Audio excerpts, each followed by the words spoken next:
ان الحمد للہ نحمده ونستعینه ونستغفره ونعوذ باللہ من شرور انفسنا ومن سیئات اعمالنا من يهده اللہ فلا مضل له ومن يضلل فلا هادی له واشهد ان لا الہ الا اللہ وحدہ لا شریک له واشهد ان محمدا عبدہ ورسولہ اما بعد فإن خير الحديث كتاب الله وخير الهدي هدي محمد صلى الله عليه وآله وسلم وشر الأمور محدثاتها وكل محدثة بدعة وكل بدعة ضلالة وكل ضلالة في النار.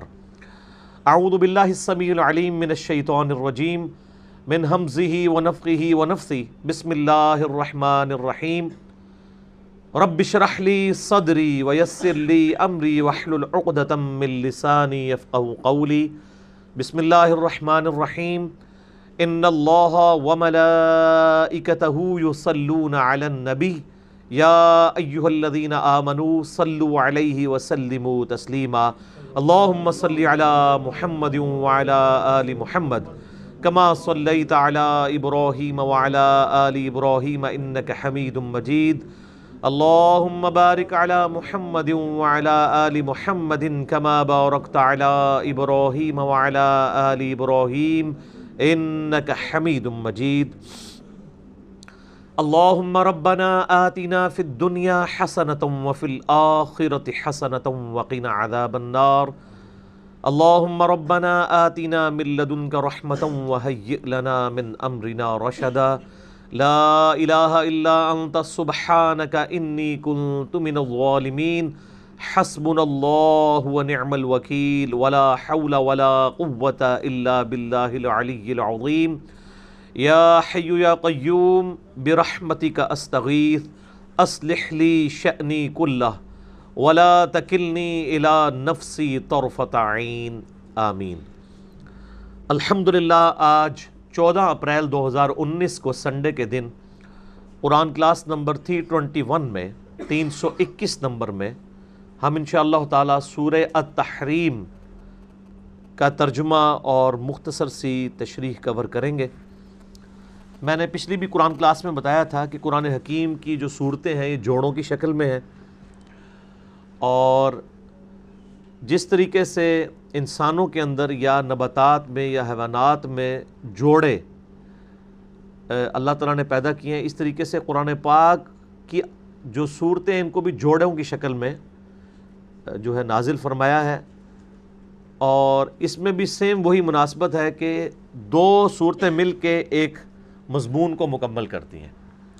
جس طرح کہ نبی علیہ السلام کے مبعوث ہونے سے پہلے دو بڑے یعنی آسمانی ادیان موجود تھے ٹیمپرڈ فارم کے اندر، جیوز اور کرسچنز. تو ان دونوں کو ایڈریس کرنے کے لیے دو صورتیں نازل ہوئیں، سورۃ البقرہ اور سورہ آل عمران. سورہ بقرہ جو ہے وہ ایڈریس کرتی ہے یہودیوں کو، اور سورہ آل عمران عیسائیوں کو. تو یہ دونوں جوڑے کی شکل میں اور ایک کامن مقصد کو اچیو کرتی ہیں. اسی طریقے سے سورۃ الفلق اور سورۃ الناس یہ بھی جوڑا ہے. سورۃ الفلق ان چیزوں کے اگینسٹ اللہ تعالیٰ کی پناہ طلب کی گئی ہے جو انسان پر باہر سے حملہ آور ہوتی ہیں، اور سورۃ الناس ان چیزوں سے ریلیٹڈ ہے جو انسان کے اندر سے حملہ آور ہوتی ہیں، ان چیزوں کے شر سے اللہ کی پناہ مانگی گئی ہے. تو یہ دونوں صورتیں مل کے ایک کامن مقصد کو اچیو کرتی ہیں، وہ اللہ تعالیٰ کی پناہ ہے دشمنوں کے اگینسٹ، چاہے وہ ایکسٹیریئر سے ہوں یا انٹیریئر سے، داخلی ہوں یا خارجی ہوں. اسی طریقے سے سورہ الطلاق اور سورہ التحریم یہ بھی جوڑے کی شکل میں ہے. الطلاق میں ظاہر طلاق کا ذکر موجود ہے ڈیٹیل کے ساتھ کہ انسان یعنی میاں بیوی آپس میں کمپرومائز نہ کر سکیں اور ایز اے لاسٹ ریزارٹ علیحدگی اختیار کرنی پڑ جائے تو وہ طلاق کی سچویشن ہے. اور اس کی دوسری ایکسٹریم یہ ہے کہ میاں بیوی کا آپس میں ایسا ریلیشن شپ ہو جائے کہ انسان بیوی کی محبت میں اللہ تعالیٰ کی حدود کو بھی توڑ بیٹھے. تو یہ اس محبت کی دوسری ایکسٹریم ہے. ایک طرف محبت نیگیٹو فارم میں یعنی چلی گئی اور دوسری طرف اوور پازیٹیو ہو گئی. تو یہ دونوں ایکسٹریم ہیں. تو طلاق میں اس کا ذکر تھا، سورہ التحریم میں اس چیز کا ذکر ہے کہ کوئی شخص ایسا نہ ہو کہ اللہ تعالیٰ کی حدود کو توڑ بیٹھے اپنی بیویوں کی محبت میں، چاہے ان کے ساتھ حسن سلوک والا معاملہ ہی کیوں نہ ہو۔ ایگزیجریشن ہر معاملے میں اللہ تعالیٰ کو ناپسند ہے۔ ایون آپ اللہ تعالیٰ کے بارے میں بھی ایگزیجریشن نہیں کر سکتے۔ اب دیکھیں صوفیاء نے جو اللہ تعالیٰ کے بارے میں یہ عقیدہ کلیم کیا کہ اللہ تعالیٰ ہر جگہ موجود ہے، اور اس موجود ہونے کو بھی انہوں نے پھر ایکسٹریم رویے تک لے گئے کہ اللہ تعالیٰ جو ہے وہ کائنات کے ایک ایک ذرے میں موجود ہے۔ اگر یہ والا عقیدہ مان لیا جائے تو خالق اور مخلوق کا فرق ختم ہو جائے گا۔ خالق کو مخلوق سے الگ ماننے کا نام ہی توحید ہے۔ اگر کہا جائے کہ جی انسان نے بھی، اللہ ہی نے انسان کی شکل دھار لی ہوئی ہے، نعوذ باللہ، چرندوں میں بھی اللہ ہے، پرندوں میں بھی، درختوں میں بھی، تو پھر خالق اور مخلوق کا فرق ختم ہو جائے گا۔ لیکن جنہوں نے یہ وحدت الوجود کا یہ عقیدہ دیا، انہوں نے اللہ کی توہین کے لیے نہیں دیا تھا، بلکہ اللہ کی محبت میں عقیدہ اڈاپٹ کیا تھا کہ اگر ہم اللہ تعالیٰ کو ہر جگہ اس طریقے سے نہیں مانیں گے تو یہ تو اللہ تعالیٰ پھر محدود ہو جائے گا، اللہ تعالیٰ تو لا محدود ہے۔ تو لا محدودیت کی ایکسپلینیشن انہوں نے اپنی مرضی سے کر لی۔ تو اسی طریقے سے انسان کے اپنے آئلی زندگی میں بھی ایسے معاملات ہو سکتے ہیں کہ انسان بیویوں کے حقوق پورے کرتے ہوئے کسی معاملے میں ایگزیجریٹ کر جائے۔ اب سب لوگ اپنا مصحف کھول لیں جی، میری طرف متوجہ ہو جائیں، قرآن پاک کھول کے سامنے کر لیں۔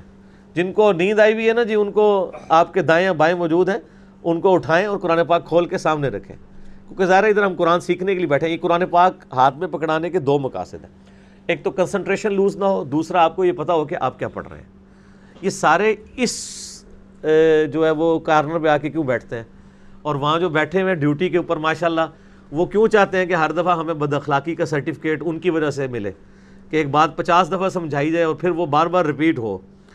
تو یہ میرا ہی حوصلہ ہے کہ صرف میں کہنے تک ہی اکتفا کرتا ہوں۔ تو یہ کارنر خالی کر دیا کریں، یہ راستہ ہے۔ ایک بات کو بار بار سمجھانا جو ہے وہ ایک انسان کو تو بار بار بات نہیں سمجھانی چاہیے، ٹھیک ہے، کیونکہ بعد میں آنے والے لوگ جو ہیں اس کی وجہ سے تکلیف کا شکار ہوتے ہیں۔ تو لوگوں کی تکلیف کا بھی آپ ذرا خیال رکھیں۔ جسے شوق ہے آگے بیٹھنے کا تو پہلے آیا کریں، پہلے آئیں گے تو آگے بیٹھ بھی جائیں گے۔ میرے بھائیو، یہ سورہ التحریم کے سٹارٹ ہی میں ایک بہت امپورٹنٹ واقعہ ہے نبی علیہ السلام کی مبارک زندگی کا، جو ڈیٹیل کے ساتھ صحیح بخاری اور صحیح مسلم کے اندر آیا ہے، اور کئی مقامات پہ یہ حدیث ریپیٹ ہوئی ہے۔ ایون صحیح بخاری میں جو کتاب التفسیر چیپٹر ہے، قرآن پاک کی آیات کی تفسیر کے اوپر ایک چیپٹر امام بخاری نے باندھا ہے، اس چیپٹر کے اندر بھی سورہ التحریم کی شروع کی آیات کے کانٹیکسٹ میں وہ ایک ڈیٹیلڈ حدیث لے کے آئے ہیں نبی علیہ السلام کی مبارک زندگی کے ایک واقعے سے ریلیٹڈ۔ اور یہ واقعہ پھر بعد میں یعنی فرقہ واریت کی نظر ہوتے ہوئے ایک تختہ مشق بن گیا۔ اس میں سے لوگوں نے بڑے پھر ایکسٹریم رزلٹ بھی نکال لیے، اور اہل سنت اہل تشیع دونوں کے ہاں پھر ایکسٹریم رویے پیدا ہو گئے۔ میں دونوں کا رد کروں گا اس حوالے سے، جو بالکل صحیح بات ہے وہ میں بتاؤں گا کہ جو یعنی ہمیں رپورٹ ہوئی ہے کتاب و سنت کے دلائل کی روشنی میں۔ صحیح بخاری اور مسلم دونوں میں آتا ہے کہ عبداللہ ابن عباس رضی اللہ تعالیٰ عنہما کہتے ہیں کہ میری بڑے عرصے سے خواہش تھی کہ میں امیر المؤمنین سیدنا عمر ابن خطاب رضی اللہ تعالیٰ عنہ سے نبی علیہ السلام کی ان دو بیویوں کے بارے میں پوچھوں جن کے بارے میں قرآن پاک میں بڑی سخت آیات نازل ہوئیں، حتیٰ کہ اتنے سخت الفاظ آئے سورہ تحریم کی ہی آیت نمبر 4 کے اندر، اعوذ باللہ من الشیطان الرجیم، وَإِن تَتُوبَا إِلَى اللَّهِ فَقَدْ صَغَتْ قُلُوبُكُمَا، اگر تم دونوں اللہ کے حضور توبہ کر لو تو اس میں تو کوئی شک ہی نہیں ہے کہ تمہارے دل راہ راست سے ہٹ چکے ہیں، ٹیڑھے ہو چکے ہیں۔ بعض لوگوں نے اہل سنت کے ہاں اس کا ترجمہ بدلنے کی کوشش کی کہ تمہارے دل اللہ کی طرف پہلے ہی متوجہ ہو چکے ہیں کہ تمہیں غلطی کا احساس ہو چکا ہے، لہٰذا اندر سے تو تم نے اپنی غلطی مان لی ہے، اوپر اوپر سے بھی توبہ کر لو۔ حالانکہ یہ ترجمہ قرآن پاک میں فٹ ان نہیں بیٹھتا، نہ ان آیات کے ساتھ میچ کھاتا ہے، نہ قرآن پاک میں جہاں پہ یہ سغت کا لفظ آیا ہے اس کے ساتھ یہ میچ کرتا ہے، یہ ایگزیجریشن کی ہے۔ اور اس ایگزیجریشن کرنے والے میں میرے استاد ڈاکٹر اسرار صاحب بھی شامل ہیں، لیکن اہل سنت کی جو اکثریت ہے انہوں نے ترجمہ بالکل ٹھیک کیا ہے۔ ایون ہمارے سب کانٹیننٹ کے اندر امام احمد بریلوی صاحب المتوفیٰ 1340 ہجری بمطابق 1921، انہوں نے بھی ترجمہ بالکل صحیح کیا، کیونکہ یہاں سب کانٹیننٹ میں تو آپ کو پتہ ہے کہ عشق رسول کا اور گستاخی کے اعتبار سے سرٹیفکیٹ دینے کی جو اتھارٹی ہیں وہ احمد صاحب بریلوی صاحب ہیں اور ان کے ماننے والی جماعت ہے، تو ان کو ہر بات میں کوئی نہ کوئی گستاخی والا پہلو نظر آتا ہے۔ تو انہوں نے ترجمہ بالکل ٹھیک کیا ہے کہ اگر تم دونوں بیویاں حضور کی رجوع لے آؤ، توبہ کر لو تو تمہارے دل ٹیڑھے ہو چکے ہیں، اس میں کوئی شک نہیں، انہوں نے ٹیڑھا ہی ترجمہ کیا ہے۔ جبکہ یہ پیر کرم شاہ صاحب الازہری صاحب نے وہی ترجمہ کیا جو ڈاکٹر اسرار صاحب کا تھا یا ان کے استاد امین احسن اصلاحی صاحب کا تھا کہ تم دونوں بیویاں اللہ کی طرف رجوع لاؤ، تمہارے دل تو پہلے ہی غلطی قبول کر چکے ہیں، اب وہ دھکے سے آپ جو مرضی بنانے کی کوشش کریں۔ تو بخاری اور مسلم کی اس حدیث کے الفاظ ہیں کہ ابن عباس کہتے ہیں کہ مجھے بڑی خواہش تھی کہ میں سیدنا عمر سے پوچھوں کہ یہ دو بیویاں کون سی ہیں، لیکن میری جرت نہیں ہوئی ان کی ہیبت کی وجہ سے کہ ان سے سوال کر سکوں، اور اس ریلیکٹنس کے اندر میں نے 1 سال گزار دیا۔ پھر ایک سفر میں سیدنا عمر رفع حاجت کے لیے کسی درخت کے پیچھے گئے اور میں ان کے لیے استنجے کے لیے پانی ارینج کیا۔ جب وہ استنجے سے فارغ ہوئے تو میں نے کہا کہ اے امیر المومنین، میرے دل کے اندر ایک سوال ہے کہ یہ نبی کی کون سی 2 بیویاں تھیں جن کے بارے میں قرآن میں ایسے الفاظ آئے ہیں، یعنی بڑے سخت الفاظ ہیں۔ اس کے آگے آتا ہے کہ تم دونوں اگر اللہ کے نبی علیہ السلام کے خلاف ایکا کر لو گی تو یاد رکھو اللہ کے نبی اکیلے نہیں ہیں، ان کا مولا ہے اللہ، جبرائیل اور اہل ایمان اور سارے فرشتے ان کے مولا ہیں۔ ان اللہ ہوا مولا ہوا جبرائیل و صالح المؤمنین۔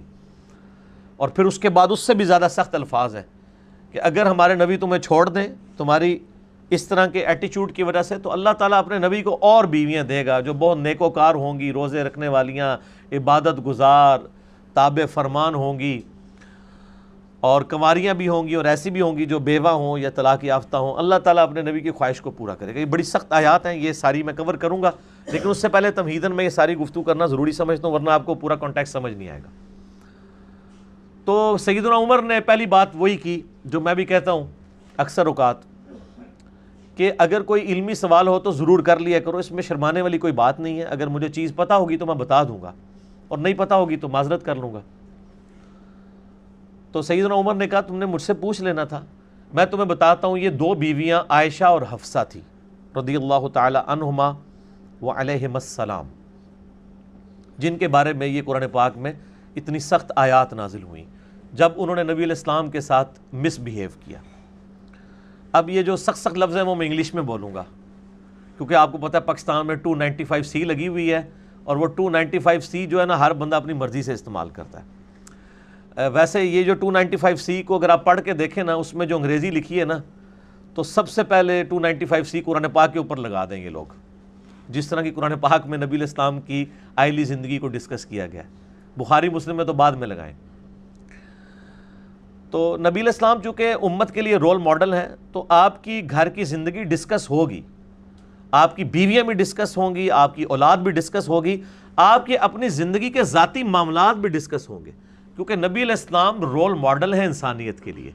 تو جو شخص رول ماڈل ہوتا ہے اس کی ذاتی زندگی بھی ڈسکس ہوتی ہے، اس لیول پہ ڈسکس ہوتی ہے کہ بعض اوقات وہ چیزیں بڑی عجیب و غریب لگنا شروع ہو جاتی ہیں۔ وہ اس لیے کہ لیڈر کا کام ہے کہ اس کا کریکٹر کلیئر ہونا چاہیے۔ میں اسی لیے کہتا ہوں کہ نبی صلی اللہ علیہ وآلہ وسلم چونکہ امت کے لیے رول ماڈل تھے، اس لیے آپ صلی اللہ علیہ وآلہ وسلم اپنے معاملات میں جو چیزیں آتی تھی کبھی ان کو کلیریفائی کرتے تھے خود سے۔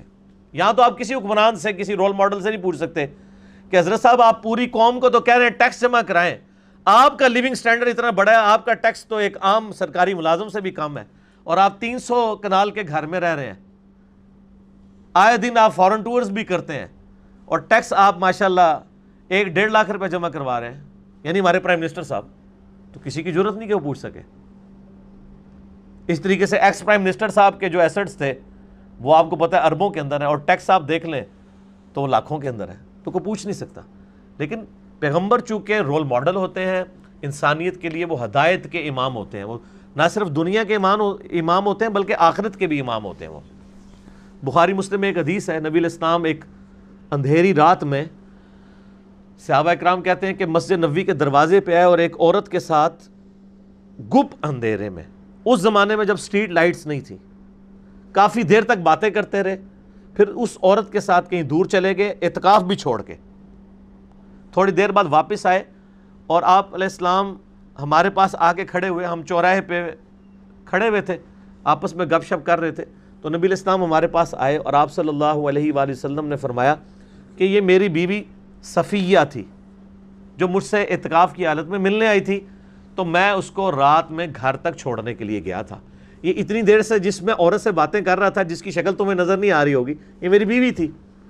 تو صحابہ نے کہا معاذ اللہ یا رسول اللہ صلی اللہ علیہ وآلہ وسلم، ہم کیسے آپ کے بارے میں بدگمانی کر سکتے ہیں؟ نبی کے بارے میں بدگمانی کرنے والا تو کافر ہی ہو جائے گا۔ تو نبی صلی اللہ علیہ وآلہ وسلم نے فرمایا نہیں، اصل بات یہ ہے کہ شیطان انسان کے جسم میں خون کی طرح دوڑتا ہے، کوئی شخص بھی اپنے آپ کو شیطان سے آزاد نہیں کر سکتا۔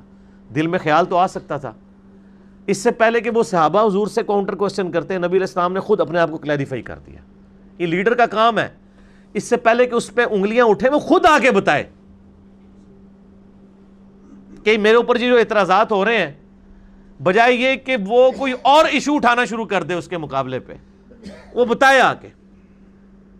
یہ میں اس لیے بتا رہا ہوں کہ آپ اپنے حکمرانوں کو بھی اس نظر سے دیکھا کریں کہ ماشاءاللہ جو وہ تقریریں کر رہے ہوتے ہیں، یا ہمارے اپوزیشن لیڈرز جو تقریریں کر رہے ہوتے ہیں، وہ خود اپنے آپ کو اس ٹیسٹ سے گزارنے کے لیے تیار نہیں ہے۔ تو نبی صلی اللہ علیہ وآلہ وسلم نے ان کو یہ بات کلیئر کر دی۔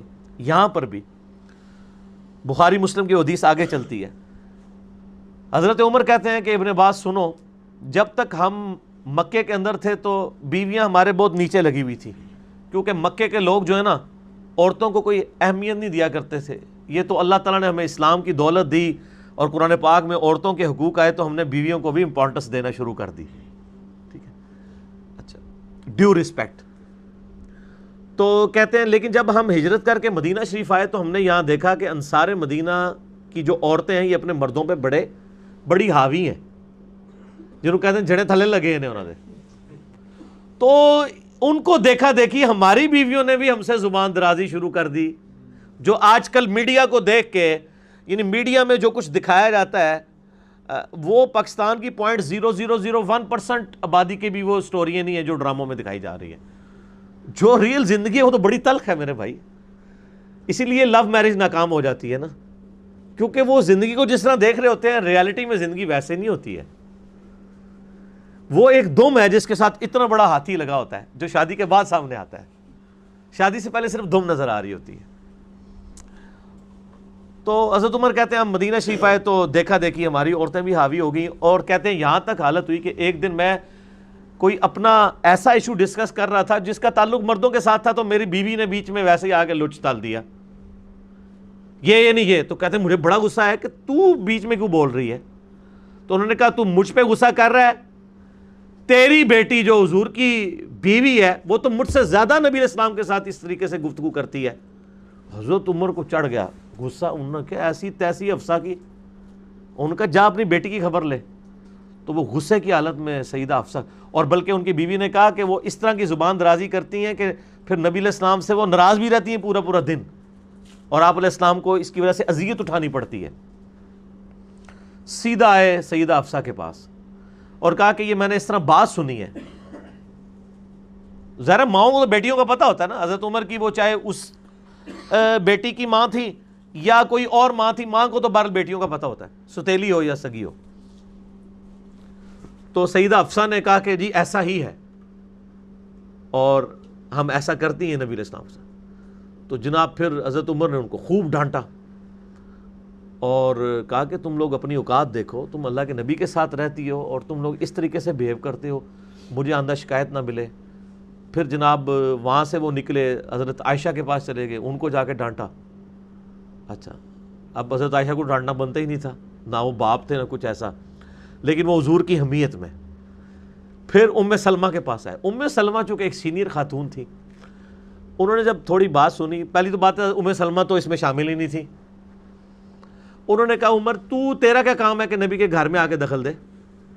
تو حضرت عمر کہتے ہیں میرا غصہ نا ایک دم ٹھنڈا پڑ گیا کہ یار بات تو صحیح کر رہی ہے، کہ میرا کیا کام ہے لوگوں کے گھروں میں کروں، چلو حفصہ تک تو میری بیٹی تھی۔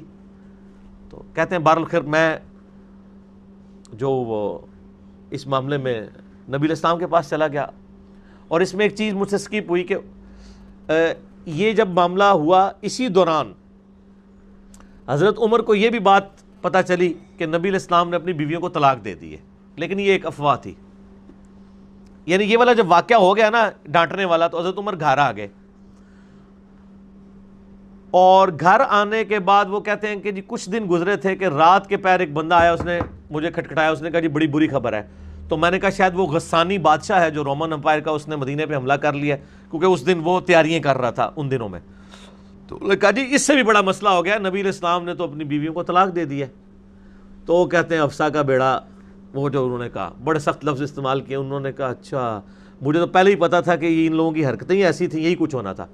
تو بڑے غصے کی حالت میں آئے نبی علیہ السلام کے پاس، اجازت مانگی، آنے کی اجازت نہیں ملی، پھر بیٹھ گئے. اب صبر نہیں ہو رہا، ٹھیک ہے، کہ یہ کیا معاملہ ہوا ہے. بہرحال اتنی خبر پتہ چل گئی کہ یہ جو طلاق والی خبر ہے یہ جو ہے وہ جھوٹی ہے. اصل میں نبی علیہ السلام نے اپنی بیویوں کے ساتھ ایلا کیا ہے. ایلا یعنی آپ ناراض ہو گئے کچھ عرصے کے لیے. تو 2-3 بار اجازت طلب کی، پھر نبی علیہ السلام نے اجازت دے دی. پھر وہ نبی علیہ السلام گھر کے اوپر والے حصے میں شفٹ ہوئے تھے، جس میں 2 یا 3 جگہ چٹائیاں پڑی ہوئی تھیں، ایک مشکیزہ سا چھوٹا سا لٹکا ہوا. یہ کل آپ علیہ السلام کا گھر کا سرمایہ تھا. اور نبی علیہ السلام کے اوپر چادر بھی نہیں تھی، صرف تہمت باندھی ہوئی تھی، چٹائی پہ لیٹے ہوئے تھے. حضرت عمر کو دیکھ کے نبی علیہ السلام جب اٹھے تو چٹائی کے نشان لگے ہوئے. حضرت عمر کی آنکھوں میں آنسو آ گئے. یا رسول اللہ کیسر و کسرا دنیا کے مزے لوٹ رہے ہیں اور آپ اللہ کے نبی ہو کے بھی. آپ فرمایا عمر لگتا ہے کہ ابھی دنیا کی حقیقت تیرے پہ نہیں کھلی، کیا تم اس پہ راضی نہیں ہو کہ کیسر و کسرا دنیا کے مزے لوٹیں اور ہم آخرت کی سعادت. کہ یا رسول اللہ آپ نے بیویوں کو طلاق تو نہیں دی ہے؟ حضور نے کہا نہیں میں نے طلاق نہیں دی ہے، میں ناراض ہوں کچھ عرصے کے لیے. اب حضرت عمر کہتے ہیں میں نے کوشش کی کہ نبی علیہ السلام بڑے سیریس موڈ میں آپ کو ہنساؤں. تو میں نے کہا یا رسول اللہ دیکھیں نا جب تک ہم مکے میں تھے تو کتنی قابو میں تھی ہماری بیویاں اور کھنگنیاں بھی نہیں سن. جب سے ہم مدینے آئے ہیں یہ انصار کی عورتوں کو دیکھا دیکھی ہماری عورتیں بھی ہم پہ شیر ہو گئی ہیں. تو نبی علیہ السلام بھی مسکرا پڑے. کہتے ہیں مجھے تھوڑی سی تسلی ہوئی کہ موڈ بہتر ہو رہا ہے. پھر کرتے کرتے کہا یا رسول اللہ میں نے تو حفصہ کو بھی ڈانٹا تھا اس طرح، کچھ دن پہلے مجھے خبر ملی تھی اور یہ اپنا سارا بتایا. نبی علیہ السلام یعنی مسکرانا شروع کر دیا آپ علیہ السلام نے. پھر آپ علیہ السلام یعنی یہ تقریباً مسئلہ 1 مہینے تک چلا. 29 دن کے بعد جب اگلا چاند نکلا تو نبی علیہ السلام نے اپنی بیویوں کی طرف رجوع فرمایا. اور سورہ احزاب کی بھی وہ آیات بھی اسی کانٹیکسٹ میں آئی تھی. اس میں بھی بخاری مسلم میں ان آیات کے کانٹیکسٹ میں بھی حدیث موجود ہے. سورہ احزاب کی آیات نازل ہوئی پارہ نمبر 21 کی بالکل آخری آیات، جس میں آیا کہ اے نبی اپنے بیویوں سے کہہ دو کہ اگر تم دنیا کا مال اور دنیا کی دولت چاہتی ہو تو میں تمہیں مال دے کے رخصت کر دیتا ہوں. اگر تم اللہ اس کا رسول اور آخرت کا گھر چاہتی ہو پھر اسی غربت میں اسی فقر کی زندگی میں میرے نبی کے ساتھ گزارا کرو. پھر نبی علیہ السلام حضرت عائشہ کے پاس آئے، ان کے سامنے آپشن رکھی، ان کا معاذ اللہ، اور کہا تم اپنے باپ سے مشورہ کر لو. ان کا میں مشورہ کیا کروں گی، میں اللہ کا رسول، اللہ تعالیٰ اللہ کا رسول اور آخرت کا گھر چاہتی ہوں. باقی بیویوں نے بھی یہی کہا.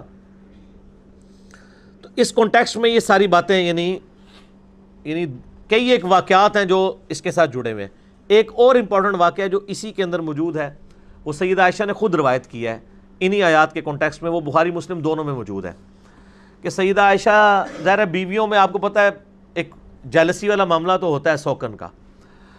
تو نبی علیہ السلام سیدہ زینب بنت جحش سلام اللہ علیہ ورضی اللہ تعالیٰ عنہ جو نبی علیہ السلام کی ایک اور بیوی تھی، ان کے پاس آپ علیہ السلام یعنی عصر سے لے کے مغرب کے دوران آپ علیہ السلام اپنی بیویوں کے پاس تھوڑی تھوڑی دیر کے لیے ساری بیویوں کے پاس 5-5 7-7 منٹ کے لیے جایا کرتے تھے. تو 1-2 دن باقی بیویوں نے آبزرو کیا کہ نبی علیہ السلام لیٹ آ رہے ہیں ہمارے ہاں اور وقت تھوڑا گزار رہے ہیں. تو ان کو شک پڑا کہ یہ کسی اور بیوی کے پاس زیادہ وقت گزارتے ہیں. تو جب ڈیپ کیا تو پتہ چلا کہ وہ سیدہ زینب بن جحش رضی اللہ تعالیٰ عنہ کے پاس نبی علیہ السلام جو ہے نا وہ عصر کے بعد وہ ان کے لیے ایک شہد والا شربت بناتی ہیں، شہد پانی میں گھول کے. اب سیدہ عائشہ اور حفصہ، حضرت عائشہ خود بیان کرتی ہیں میں نے حفصہ کے ساتھ مشورہ کیا کہ اب نبی علیہ السلام ہمارے پاس آئے نا جب، تو ہم نے حضور کو کہنا ہے کہ آپ کے منہ سے جو ہے نا وہ فلاں ایک جڑی بوٹی ہے اس کی بو آتی ہے، ٹھیک ہے، حالانکہ وہ آ تو نہیں رہی تھی، صرف اس معنی سے کہ بھئی وہ آپ وہاں شہد نہ پئیں اور وہاں کم دیر کے لیے رکیں اور ہمارے پاس زیادہ وقت گزاریں۔ اصل مقصد نبی علیہ السلام کا قرب تھا، لیکن اس کے لیے ایک غیر آئینی راستہ اختیار کیا گیا۔ اچھا، تو انہوں نے ایکا کر لیا اور وہی ہوا، نبی علیہ السلام جب آئے تو ان کا آپ فلاں جڑی بوٹی، اور وہ جڑی بوٹی عرب میں ایسی تھی کہ جس کی بو کو غلط سمجھا جاتا تھا، تو نبی علیہ السلام کو تو بدبو سے سخت نفرت تھی۔ بخاری مسلم میں حدیث ہے، آپ علیہ السلام نے تو پیاز لہسن وغیرہ کھا کے مسجد آنے سے بھی منع کیا ہوا ہے۔ تو نبی علیہ السلام نے پھر قسم کھائی کہ میں آئندہ سے وہ شہد نہیں پیوں گا، اور پھر ساتھ سیدہ عائشہ حفصہ نے یہ بھی کہا کہ ہو سکتا ہے وہ آپ نے جو شہد پیے نا، وہ شہد کی مکھی نے کوئی وہ بوٹی چکھی ہوئی ہو تو اس کی وجہ سے یہ آ گئی ہے۔ اس طرح ایک پوری کہانی بلڈ کی۔ تو نبی علیہ السلام نے یعنی to cut the story short, اس کل دا ایول ان دا بڈ، اس برائی کو جڑ میں ختم کرتے ہوئے آپ صلی اللہ علیہ وآلہ وسلم فرمایا اچھا ٹھیک ہے، میں آئندہ سے اپنے اوپر شہد ہی حرام کرتا ہوں، میں شہد نہیں پیوں گا۔ اب شہد تو اللہ نے حرام کیا ہے، سورۃ النحل میں شہد کی برکات آئی ہیں، شہد کی مکھی کا ذکر ہے۔ ایک حلال چیز آپ علیہ السلام نے اپنی بیویوں کی خاطر اپنے اوپر حرام کر لی، ایک قسم کھا لی۔ تو اب یہ چیز اللہ تعالیٰ کو ناپسند آئی۔ نبی میں اور غیر نبی میں یہ فرق ہوتا ہے، نبی اگر کوئی خلاف شرع ایسا کام کرتا ہے جو اللہ تعالیٰ کو ناپسند ہو، گناہ کا کام نہیں بلکہ لغزش والا کام، غلطی والا کام، جس طرح حضرت آدم سے بھی غلطی ہوئی، حضرت نوح علیہ السلام سے بھی، موسیٰ علیہ السلام سے بھی، اور پیغمبروں کی غلطیاں قرآن میں آئی ہیں۔ مسئلہ 88A اور B میرا ریکارڈڈ ہے، عصمت انبیاء کے عقیدے پہ شبہات کا تحقیقی جائزہ۔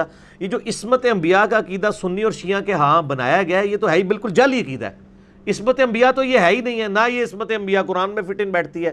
عصمت انبیاء کسی اور چیز کا نام ہے، وہ آپ قرآن پڑھیں گے اور میرا لیکچر 88A اور B دیکھ لیں، اس میں نے بتایا کہ عصمت انبیاء کا یہ مطلب نہیں ہے کہ نبی غلطی نہیں کرتا، نبی گناہ کا کام نہیں کرے گا، غلطی اس سے ہو سکتی ہے، لغزش ہو سکتی ہے، اور اس کی ریکٹیفیکیشن پھر اللہ تعالیٰ کر دیتا ہے۔ لیکن غیر نبی جب غلطی کرے گا اس کی ریکٹیفیکیشن نہیں ہوگی۔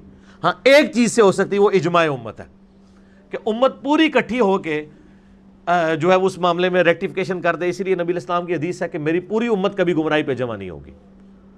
جس معاملے پہ امت کا اجماع ہوگا وہ ہدایت پہ، جیسے قرآن ہے، مصحف ہے، اس پہ پوری امت کا اجماع ہے۔ اب اس میں کوئی ڈیپ ڈک کرتا ہے فلانی جگہ فلانا نسخہ، او مٹی پاؤ بھائی، پوری دنیا قرآن دا ایک ہی نسخہ ہے، اجماع ہے، ٹھیک ہو گیا۔ اسی طریقے سے قبلہ رخ منہ کر کے نماز پڑھنا اجماع امت ہے، دن رات میں 5 نمازیں ہیں، اجماع امت ہے۔ مردے کو آپ نے قبلہ رخ ہو کے دفنانا ہے، اجماع امت ہے۔ بچہ پیدا ہو اس کے کان میں اذان دینی ہے، اجماع امت ہے، جن میں اجماع نے خود حفاظت کی۔ اب کوئی آ کے نئی شڈول چھوڑے گا تو وہ اجماع اس کی خود بخود نفی کر دے گا، امت اس کو قبول ہی نہیں کرے گی۔ تو وہ نبی علیہ السلام کی جب بیویوں نے یہ شہد والا یعنی معاملہ کیا، آپ علیہ السلام نے قسم کھا لی کہ میں، اللہ تعالیٰ نے اس کو پھر ناپسند فرمایا۔ اور یہ سورہ التحریم کا مطلب ہی یہی ہے، تحریم یعنی حرمت والی چیز، یعنی آپ نے وہ چیز اپنے اوپر کیوں حرام ٹھہرا لی ہے جو اللہ نے حلال کی ہوئی ہے اپنی بیویوں کی خوشنودی کی خاطر۔ پھر نبی علیہ السلام کو اس میں حکم دیا گیا کہ آپ اپنی قسم توڑیں اور قسم کا کفارہ بھی ادا کریں، جو سورۃ المائدہ کی آیت نمبر 89 میں آئے کہ اگر کوئی قسم کھا بیٹھے اور اس نے قسم یا منت مانی ہو، بخاری مسلم میں آتا ہے کہ منت کو توڑنے کا بھی کفارہ وہی ہے۔ قرآن میں قسم کا کفارہ ہے، سورۃ المائدہ کی آیت نمبر 89 میں، ایک غلام آزاد کرو، اگر غلام نہیں ہے تو آپ 10 مسکینوں کو کھانا کھلاؤ یا 10 مسکینوں کو کپڑے لے کے دو، اور اگر یہ بھی نہیں کر سکتے، بہت غریب ہے کوئی بندہ، تو وہ پھر 3 مسلسل روزے رکھ لے تو قسم کا کفارہ ادا ہو جائے گا۔ بخاری مسلم میں یہ بھی حدیثیں ہیں کہ نبی علیہ السلام فرماتے ہیں میں کبھی کسی مسئلے میں کوئی قسم کھا لیتا ہوں اور بعد میں مجھے لگتا ہے کہ اس کے اپوزٹ کرنے میں زیادہ بہتری ہے تو میں اپنی قسم توڑ بھی دیتا ہوں۔ تو قسم توڑنا کسی معاملے کے اندر یہ سنت ہے۔ تو لوگ قسم کیا، لوگ ویسے کہتے ہیں نہیں میں بس تیہ کیتا سی، میں اس دے کار وڑنا ہی نہیں ہے تو میں اپنی زبان کی حفاظت کروں گا۔ نبی علیہ السلام تو قسم بھی کسی معاملے میں کھا لیتے تھے اور بعد میں پتہ چلتا تھا کہ یہ ایسا نہیں کرنا چاہیے، اب یہ حالات تو آپ اپنی قسم بھی توڑ دیتے تھے، یعنی رجوع کا مادہ۔ یہاں پہ بھی آپ نے قسم کھائی میں شاید نہیں پیوں گا، تو اللہ تعالیٰ نے فرمایا یہ آپ قسم توڑیں، اس کا کفارہ ادا کریں۔ کفارہ ادا کیا، اور اس میں بخاری مسلم کی حدیث میں آتا ہے کہ نبی علیہ السلام نے جو ہے وہ حضرت حفصہ سے یہ بات کہی تھی، یہ اوپنلی آپ نے نہیں کہ میں شاید اپنے اوپر حرام کرتا ہوں، حضرت حفصہ سے کہا کہ میں اپنے اوپر شہد حرام کرتا ہوں لیکن یہ بات کسی کے ساتھ شیئر نہیں کرنی. تو صحیح بخاری میں آتا ہے حضرت حفصہ نے حضرت عائشہ کو یہ، کیونکہ پلاننگ تو حضرت عائشہ نے کی ہوئی تھی، تو انہوں نے کہا چونکہ ہم نے پلاننگ کا ٹھیک کی ہے تو یہ تو میری جس کو کہتے ہیں رازدار ہے نا، تو حضرت عائشہ کو وہ بات بتا دی. اگر یہ بات باہر نہ نکلتی تو بھئی ہماری پلاننگ کامیاب ہو گئی ہے. جب وہ کامیاب ہوئی تو اللہ تعالیٰ نے فرمایا اچھا تو اب تو پھر میں یہ قسم بھی توڑواؤں گا. اور پھر نبی علیہ السلام کو جب حضرت عائشہ نے ذکر کیا جی میں نے سنا ہے کہ آپ نے جو وہ قسم کھا لی ہے کہ آپ شاید نہیں، حالانکہ پلاننگ تو نہیں کی تھی. نبی علیہ السلام فرمایا ہاں. تو حضرت سیدہ حفصہ جو ہیں ان سے پھر نبی علیہ السلام نے آ کے گلہ کیا کہ بھئی تم نے میرا راز کیوں لیک کیا ہے. تو انہوں نے، وہ بیوی تھی، بیوی آپ کو پتہ ہے بیویاں تو پھر بیویاں ہوتی ہیں نا، ان کا آپ کو کس نے بتایا ہے، یعنی ان کو پتہ لگا بھی یہ تو حضرت عائشہ نے بتا دیا ہوگا. تو اللہ تعالیٰ نبی علیہ السلام فرمایا کہ مجھے اس نے خبر دی ہے، یعنی حضرت عائشہ کے بتانے سے پہلے ہی اللہ تعالیٰ نے خبر دے دی تھی، مجھے تو اس نے خبر دی ہے جو غیب کا جاننے والا ہے. اچھا اس سے عقیدہ علم غیب بھی کلیئر ہو گیا کہ حضرت سیدہ حفصہ کو یہ پتہ تھا کہ نبی علیہ السلام کو علم غیب نہیں ہے، ورنہ تو وہ یہ پوچھتی نا کہ آپ کو کس نے بتایا، تو تو دل دا حال بھی جان دو. Point to be noted. تو انہوں نے، اور نبی علیہ السلام نے بھی آگے سے نہیں کہا تمہیں نہیں پتہ مجھے علم غیب ہے، کہا مجھے اللہ نے خبر دی ہے. یعنی اللہ تعالیٰ غیبی خبر دیتا ہے. حتیٰ کہ بخاری مسلم میں جو غزوہ تبوک کے موقع پہ 3 صحابہ کی توبہ کا واقعہ آتا ہے، کعب ابن مالک کی، وہ سارے آ کے بہانے کر رہے ہوتے ہیں منافقین، تو اور وہ صحابی ہوتے ہیں وہ بھی بہانہ کر لیتے ہیں جہاد سے بچنے کے لیے. تو کہتے ہیں جب نبی علیہ السلام واپس آتے ہیں تو میں نے بھی ارادہ کیا کہ میں جھوٹ بول لوں. پھر میں نے کہا اگر میں نے جھوٹ بولا تو میں نبی علیہ السلام کو تو دھوکہ دے لوں گا، تو بعد میں اللہ تو بتا ہی دے گا کہ میں نے جھوٹ بولا ہے. صحابہ کے کہیں دماغ میں نہیں تھا کہ نبی علیہ السلام خود سے کوئی بات خود جان لیتے ہیں. ان کا یہی عقیدہ تھا اللہ وحی کے ذریعے بتاتا ہے. یہاں بھی لوگ کہتے ہیں نہیں جی ہمارا بھی یہی عقیدہ ہے کہ اللہ بتاتا ہے. تو ہم کہتے ہیں قرآن پاک میں تو کئی جگہ اللہ تعالیٰ نے فرمایا، جیسے قیامت کے بارے میں کہ نبی آپ کو قیامت کا علم نہیں دیا گیا، تو آپ پھر یہ بانگے دول کہتے ہیں کہ نبی کے پاس قیامت کا علم غیب نہیں تھا، تو ماننے کے لیے تیار ہی نہیں ہوتے. اس کے اندر وہ کہانی کرا رہے ہوتے ہیں وہ. بلکہ احمد صاحب بریلوی صاحب نے تو ترجمہ کر دیا ہے الرحمن علم القرآن کا، کہ رحمان جس نے قرآن کا علم دیا، علمہ البیان، ما کانا و ما یکون کا علم اپنے نبی کو دے دیا. ما کانا و ما یکون عربی کا مطلب ہے کہ آج تک جو ہوا تھا اور جو ہمیشہ کے لیے ہونا ہے، ہر چیز کا علم اپنے نبی کو دے دیا.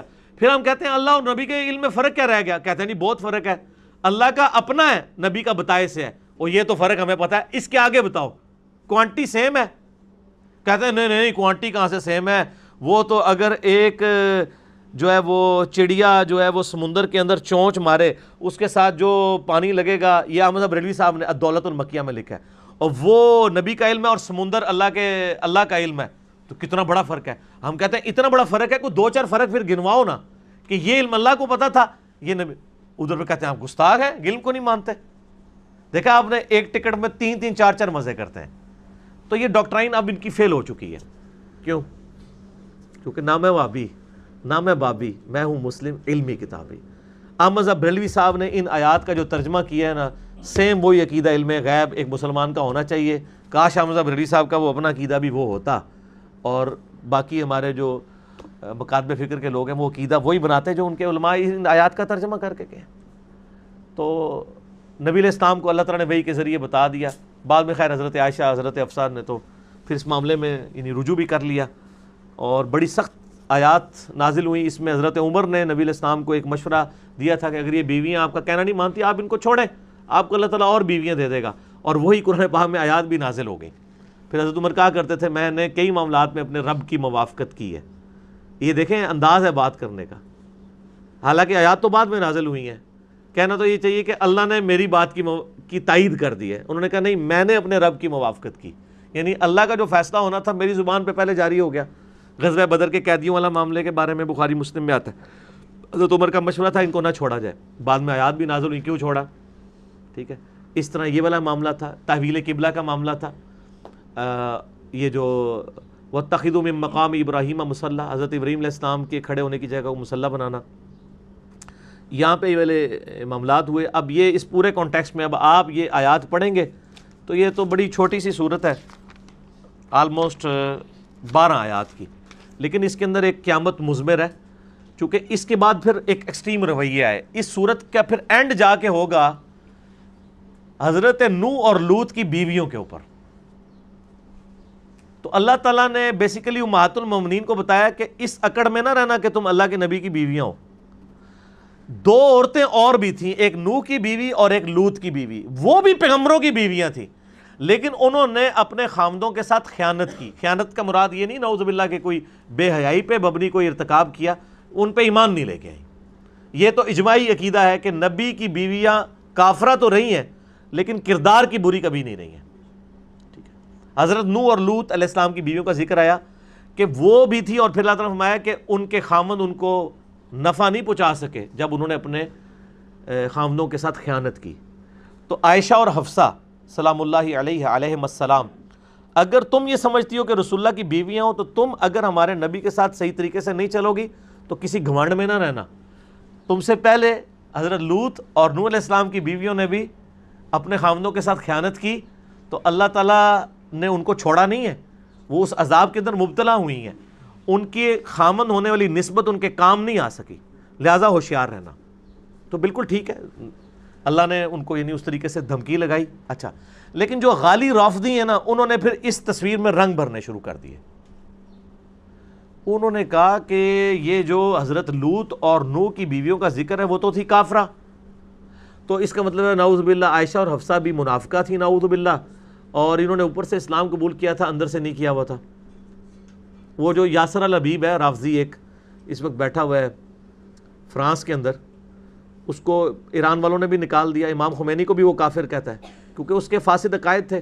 جو مفتی اعظم ہے ایران کے خامنائی صاحب, انہوں نے باقاعدہ اس کے اوپر فتویٰ دیا ہے کیونکہ اس نے چند عرب چینلز کے اوپر بیٹھ کے سیدہ عائشہ اور حفصہ کی توہین کی تھی. انہی آیات کو بنیاد بنا کے سٹوری میں رنگ بھرے تھے. حالانکہ قرآن میں ایسے کوئی الفاظ نہیں ہے. قرآن پاک میں تو مسلمانوں کو جو کافروں پہ آنے والے عذاب سے ڈرایا جا رہا ہوتا ہے, تو اس کا کیا مطلب ہے وہ سارے مسلمان کافر تھے؟ اللہ تعالیٰ مثال اس لیے بیان فرماتا ہے کہ اللہ کا کوئی لاڈلا نہیں ہے. ٹھیک ہے نا, اگر ہم قرآن پاک میں کافروں کے عذاب کی آیات مسلمانوں کو سناتے ہیں تو اس کا قطعاً یہ مطلب نہیں ہے کہ ہم ان مسلمانوں کو کافر سمجھ رہے ہیں, بلکہ ہم ان کے اس عمل کی نفی کر رہے ہیں کہ تمہارے اندر جو خامی پائی جا رہی ہے نا, اس خامی کو کنڈیم کر رہے ہیں. قرآن پورا دھمکیوں سے بھرا ہوا ہے, اور اکثر دھمکیاں کافروں کے بارے میں ہیں, لیکن مسلمانوں پہ مینوان اسی طریقے سے فٹ ہوتی ہیں. لیکن اس کا یہ مطلب نہیں کہ اس کی وجہ سے مسلمانوں کی تکفیر شروع ہو جائے گی. بات سمجھ آ گئی؟ یہ 2 الگ چیزیں ہیں. برائی کو ایڈریس کیا جا رہا ہے, برائی میں وہ کامن ہے کہ جس طرح حضرت لوط اور نوح کی بیویوں نے اپنے پیغمبر کی بات نہیں مانی, اور وہ تو ایکسٹریم بات نہیں نہ مانی کہ ایمان ہی نہیں لے کے آئیں, اس طرح سیدہ عائشہ اور حفصہ نے نبی کی محبت میں ہی نبی کی بات نہیں مانی اور آپ کو تکلیف اٹھائی دی. یہ وہ کفر والی ایکسٹریم نہیں ہے. ورنہ مولا علی علیہ السلام کا اپنا ایٹیچیوڈ جو تھا سیدہ عائشہ کے ساتھ جنگ جمل کے بعد, وہ امت کے لیے رول ماڈل ہے. میں نے جو کربلا والے ریسرچ پیپر میں وہ ساری حدیثیں جمع کی ہیں. نبی علیہ السلام نے پہلے ہی بتایا تھا کہ میری ایک بیوی ہے جس پہ حوض کے کتے بھونکیں گے. سیدہ عائشہ پہ بھونکے, محمد بن ابی بکر نے ان کو سمجھایا, لیکن پھر بھی عبداللہ ابن زبیر ورغلا کے آگے لے گئے. بعد میں شکست ہوئی, حضرت علی نے معاف کر دیا, بلکہ کچھ لوگوں نے پھر کہا کہ جی یہ تو جنگ صفین کے اندر جو جنگ جمل میں لوگ آئے ہیں ان کی عورتوں کو لونڈیاں بنانا چاہیے. تو یہ حضرت علی اس امت میں امام ہے کہ اگر مسلمان کی مسلمان سے جنگ ہو تو اس کے بعد شرعی احکام کیا ہیں, کیونکہ نبی علیہ السلام پہ تو ایسا موقع نہیں نہ آیا. آپ تو کافروں سے لڑتے رہے, اس میں تو ہے ان کی عورتیں جو جنگ میں لڑنے کے لیے آئیں گی وہ باندیاں بنائی جائیں گی, جو پیچھے بیٹھی ہیں وہ نہیں. تو پھر حضرت علی نے کہا کہ اچھا بتاؤ نبی کی بیوی کو کون باندی بنائے گا؟ سب نے سر جھکا لیے. ٹھیک ہے, پھر حضرت علی نے ان کو بتایا کہ یہ مسلمان ہیں, ہمارے بھائی ہیں, بگوڑے ہوئے ہیں, ان کے ساتھ وہ ایٹیچیوڈ نہیں کرنا. سیدہ عائشہ کو پورے احترام کے ساتھ رخصت کیا, کہا تو آج بھی ہماری ماں ہے, یہ جو کچھ تو نے کیا یہ معاملہ غلط ہے, مجھے نبی علیہ السلام نے فرمایا تھا. مسند احمد میں یہ حدیث ہے کہ سیدنا علی کہتے ہیں کہ ایک دفعہ نبی صلی اللہ علیہ وسلم نے فرمایا کہ تیرا جھگڑا ہوگا ایک دفعہ عائشہ کے ساتھ. تو حضرت علی نے کہا میں بڑا ظالم ہوں گا یا رسول اللہ کہ میں آپ کی بیوی کے ساتھ جھگڑا کروں گا. آپ فرمایا نہیں, وہ ظالم ہوگی اس وقت. تو یا رسول اللہ آپ مجھے کیا حکم دیتے ہیں؟ فرمایا کہ وہ جب ظلم کرے گی تو تم اس کو واپس چھوڑ آنا جہاں سے وہ آئی تھی. تو حضرت علی نے پورے پروٹوکول کے ساتھ ان کو واپس رخصت کیا مدینہ شریف تک. ٹھیک ہے, حضرت علی کا یہ ایٹیچیوڈ بتاتا ہے کہ امہات المومنین کے بارے میں آپ کا کیا عقیدہ. پھر حضرت علی کے سب سے جذباتی شیعہ تھے عمار ابن یاسر. صحیح بخاری میں حدیث آتی ہے, اور امام بخاری کے قربان جاؤں, امام بخاری نے کوئی دو نمبری نہیں کی ہے. یہ حدیث چھپا بھی سکتے تھے. حضرت عائشہ کے فضائل پہ ایک چیپٹر باندھا, چیپٹر کا نام ہے فضائل عائشہ, اور حدیث لے کے آ رہے ہیں کہ عمار ابن یاسر نے خطبہ دیا. میں نے کربلا والے ریسرچ پیپر میں حدیث ڈالی ہوئی ہے. عمار ابن یاسر نے کوفے کے ممبر پہ خطبہ دیا اس حال میں کہ حسن ابن علی پہلی سیڑھی پہ بیٹھے ہوئے ہیں, اور حضرت عمار ابن یاسر حالانکہ عمر میں کتنے بڑے ہیں, حضرت عمار کی عمر تقریباً 90 سال تھی اس وقت. حسن ابن علی جو ہے وہ تو ینگ تھے. حضرت حسن کو اوپر بٹھایا, خود نیچے کھڑے ہوئے, اور کہا لوگو اللہ نے تمہیں آزمایا ہے. ایک طرف دنیا اور آخرت میں تمہارے نبی کی بیوی عائشہ ہیں, دنیا میں بھی اور آخرت میں بھی, یعنی ان کو جنتی بھی مان رہے ہیں اور مومنہ بھی مان رہے ہیں. اور دوسری طرف امیر المومنین علی ابن ابی طالب ہیں, جن کی اطاعت اللہ کی اطاعت ہے. کیوں؟ یا ایھا الذین آمنوا اطیعوا اللہ واطیعوا الرسول واولی الامر منکم. اب اللہ دیکھے گا کہ تم عائشہ کی اطاعت کرتے ہو یا اللہ کی اطاعت کرتے ہو. رسپیکٹ ڈیو دی اپنی جگہ کہ وہ دنیا اور آخرت میں بیوی ہیں, لیکن یہاں پہ وہ غلط ہیں. یہاں ایک طرف اللہ ہے, ایک طرف عائشہ ہے. اور امام بخاری سے حضرت عائشہ کے فضائل میں لے کے آئے ہیں, اور آدھی حدیث نہیں لے کے آئے. وہ تو اتنا بھی ڈال سکتے تھے کہ عائشہ دنیا اور آخرت میں تمہارے نبی کی بیوی ہیں. آج کل کے سعودی پیڈ اگر کوئی امام بخاری ہوتے ہیں نا, تو وہ یہی کرتے, آگے پیچھے کی چیز ہی نہ ڈالتے کہ جی عمار ابن یاسر نے فرمایا کہ عائشہ دنیا اور آخرت میں تمہارے نبی کی بیوی ہیں. لیکن انہوں نے پورا ایک خطبہ دیا ہے کہ وہ جمل کے لیے وہ بصرہ سے روانہ ہو چکی ہیں. وہ کوفے میں آ کے, کوفے کے لوگ چونکہ نیوٹرل ہو گئے تھے نا, اور وہ کہہ رہے تھے نہ ہم علی کے ساتھ ہوں گے اور نہ عائشہ کے ساتھ ہوں گے ہم. تو عمار ابن یاسر نے وہاں خطبہ دیا کہ بھائی یہ کیا طریقہ ہے کہ نیوٹرل ہو گئے ہو, حق کا ساتھ دو. ایک گھر میں چور گھس جاتے ہیں اگر, تو آپ نیوٹرل ہو جائیں گے. آپ کا کام ہے کہ آپ گھر والوں کا ساتھ دیں, نہ کہ آپ کہیں گے جی آدھا آدھا مال کر لو دونوں. یار لڑائی جھگڑا بری چیز ہے, لیکن یہ بڑا جگرے والا کام ہوتا ہے. دنیا اور آخرت میں تمہارے نبی کی بیوی ہیں, تو رسپیکٹ تھی. ٹھیک ہے. باقی جو علمی, اور پھر حضرت عائشہ کو بھی دیکھیں, پوری زندگی روتی تھی. صحیح بخاری میں آتا ہے کہ پھر انہوں نے اپنے بھانجے کو بلا کے کہا کہ مجھے روضہ رسول میں ساتھ دفن نہ کرنا, میں نہیں چاہتی کہ ابو بکر, عمر اور رسول اللہ کی وجہ سے لوگ میری تعریف کریں, اور مجھے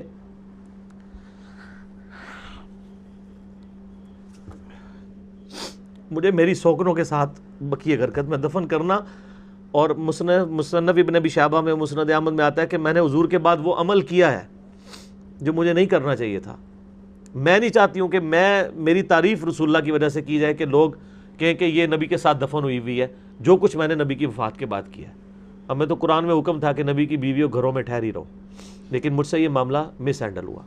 پوری ڈیٹیل شیخ البانی نے, جو مفتی اعظم محدث اعظم سعودی ہیں, انہوں نے وہ ساری حدیثیں جمع کی ہیں, میں نے کربلا والے ریسرچ پیپر میں ڈالی ہیں. بلکہ پھر وہ عبداللہ بن عمر سے بھی حضرت عائشہ گلا کرتی ہیں کہ عبداللہ بن عمر تو ہی مجھے روک لیتا جب میں جا رہی تھی. انہوں نے کہا اماں میں نے تو بڑی کوشش کی تھی, لیکن تیرے پہ تیرا بھانجا غالب آیا ہوا تھا عبداللہ ابن زبیر. تو حالانکہ ان کا اپنا بھائی جو ہے محمد بن ابی بکر, وہ حضرت علی کی طرف تھا, کیونکہ حضرت علی نے اس کی پرورش کی ہوئی تھی. ان کی جو والدہ تھی اسما بنت امیس, حضرت ابو بکر کی وفات کے بعد حضرت علی نے ان سے شادی کر لی تھی, تو ان کی پوری پرورش ہوئی تھی. اور وہ حضرت عائشہ کے خیموں میں جا کے سمجھاتے تھے, لیکن بس وہ ایک معاملہ مس ہینڈل ہوا. تو رسپیکٹ اپنی جگہ رہے گی, لیکن وہ جو غالی رافضی ہیں وہ ان کی بنیاد پہ سیدہ عائشہ کی تکفیر شروع کر دیتے ہیں, اور جو غالی سنی ہیں وہ اس طرح کی باتوں میں پردہ ڈالنا چاہتے ہیں. وہ ایک دیومالائی قسم کا کریکٹر پیش کرنا چاہتے ہیں نبی الاسلام ان کے گھر کا, کہ جیسے کچھ بھی نہیں ہوا. تو یہ تو قرآن کو آپ کیسے بدلیں گے, احادیث کو کیسے بدلیں گے, یہ چیزیں ڈسکس کرنی پڑتی ہیں. نبی الاسلام امت کے لیے رول ماڈل تھے, ان کی ذاتی زندگی بھی ڈسکس ہوگی. یہ ساری باتیں میں نے آپ کو اس لیے بیان کی ہیں کہ معاملہ بہت سینسٹیو ہے جو اس کے اندر ڈسکس ہونے لگا تھا. اب یہ آیات ہم جلدی جلدی پڑھیں گے تو آپ کو خود بخود ساری باتیں سمجھ آ جائیں گی. میں صرف ترجمہ کروں گا. اعوذ باللہ من الشیطان الرجیم, بسم اللہ الرحمن الرحیم. یا ایھا النبی لما تحرم ما احل اللہ لک, اے نبی آپ کیوں حرام کر لیتے ہیں اس حلال چیز کو جو اللہ نے آپ کے لیے حلال کی ہے, یعنی شہد. تبتغی مرضات ازواجک، آپ اپنی بیویوں کی خوشنودی کے لیے کر رہے ہیں. واللہ غفور رحیم، اللہ بخشنے والا مہربان ہے. قد فرض اللہ لکم تحلۃ ایمانکم، اور اللہ تعالیٰ نے تمہاری جو قسمیں ہیں ان کو کھولنے کی، ان گرہ کو کھولنے کا طریقہ بھی تمہیں بتا دیا ہے. یعنی یہ جو آپ نے قسم کھائی ہے اس کو فوراً توڑیں، اپنی بیویوں کو چھوڑیں، آپ شہد استعمال کریں، اللہ نے آپ کے لیے حلال کیا ہے.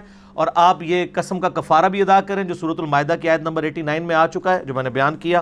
واللہ مولاکم، آپ کسی کی پرواہ نہ کریں، اللہ آپ کا مولا ہے، اللہ آپ کا پشت پناہ ہے. آپ کی بیوی اگر آپ کے ساتھ اس طریقے سے اچھا سلوک نہ بھی کرے، اللہ آپ کا مولا ہے. وَهُوَ الْعَلِيمُ الْحَكِيمُ، وہ علم والا ہے، حکمت والا ہے. وَإِذْ أَسَرَّ النَّبِيُّ إِلَىٰ بَعْضِ أَزْوَاجِهِ، اور جب نبی علیہ السلام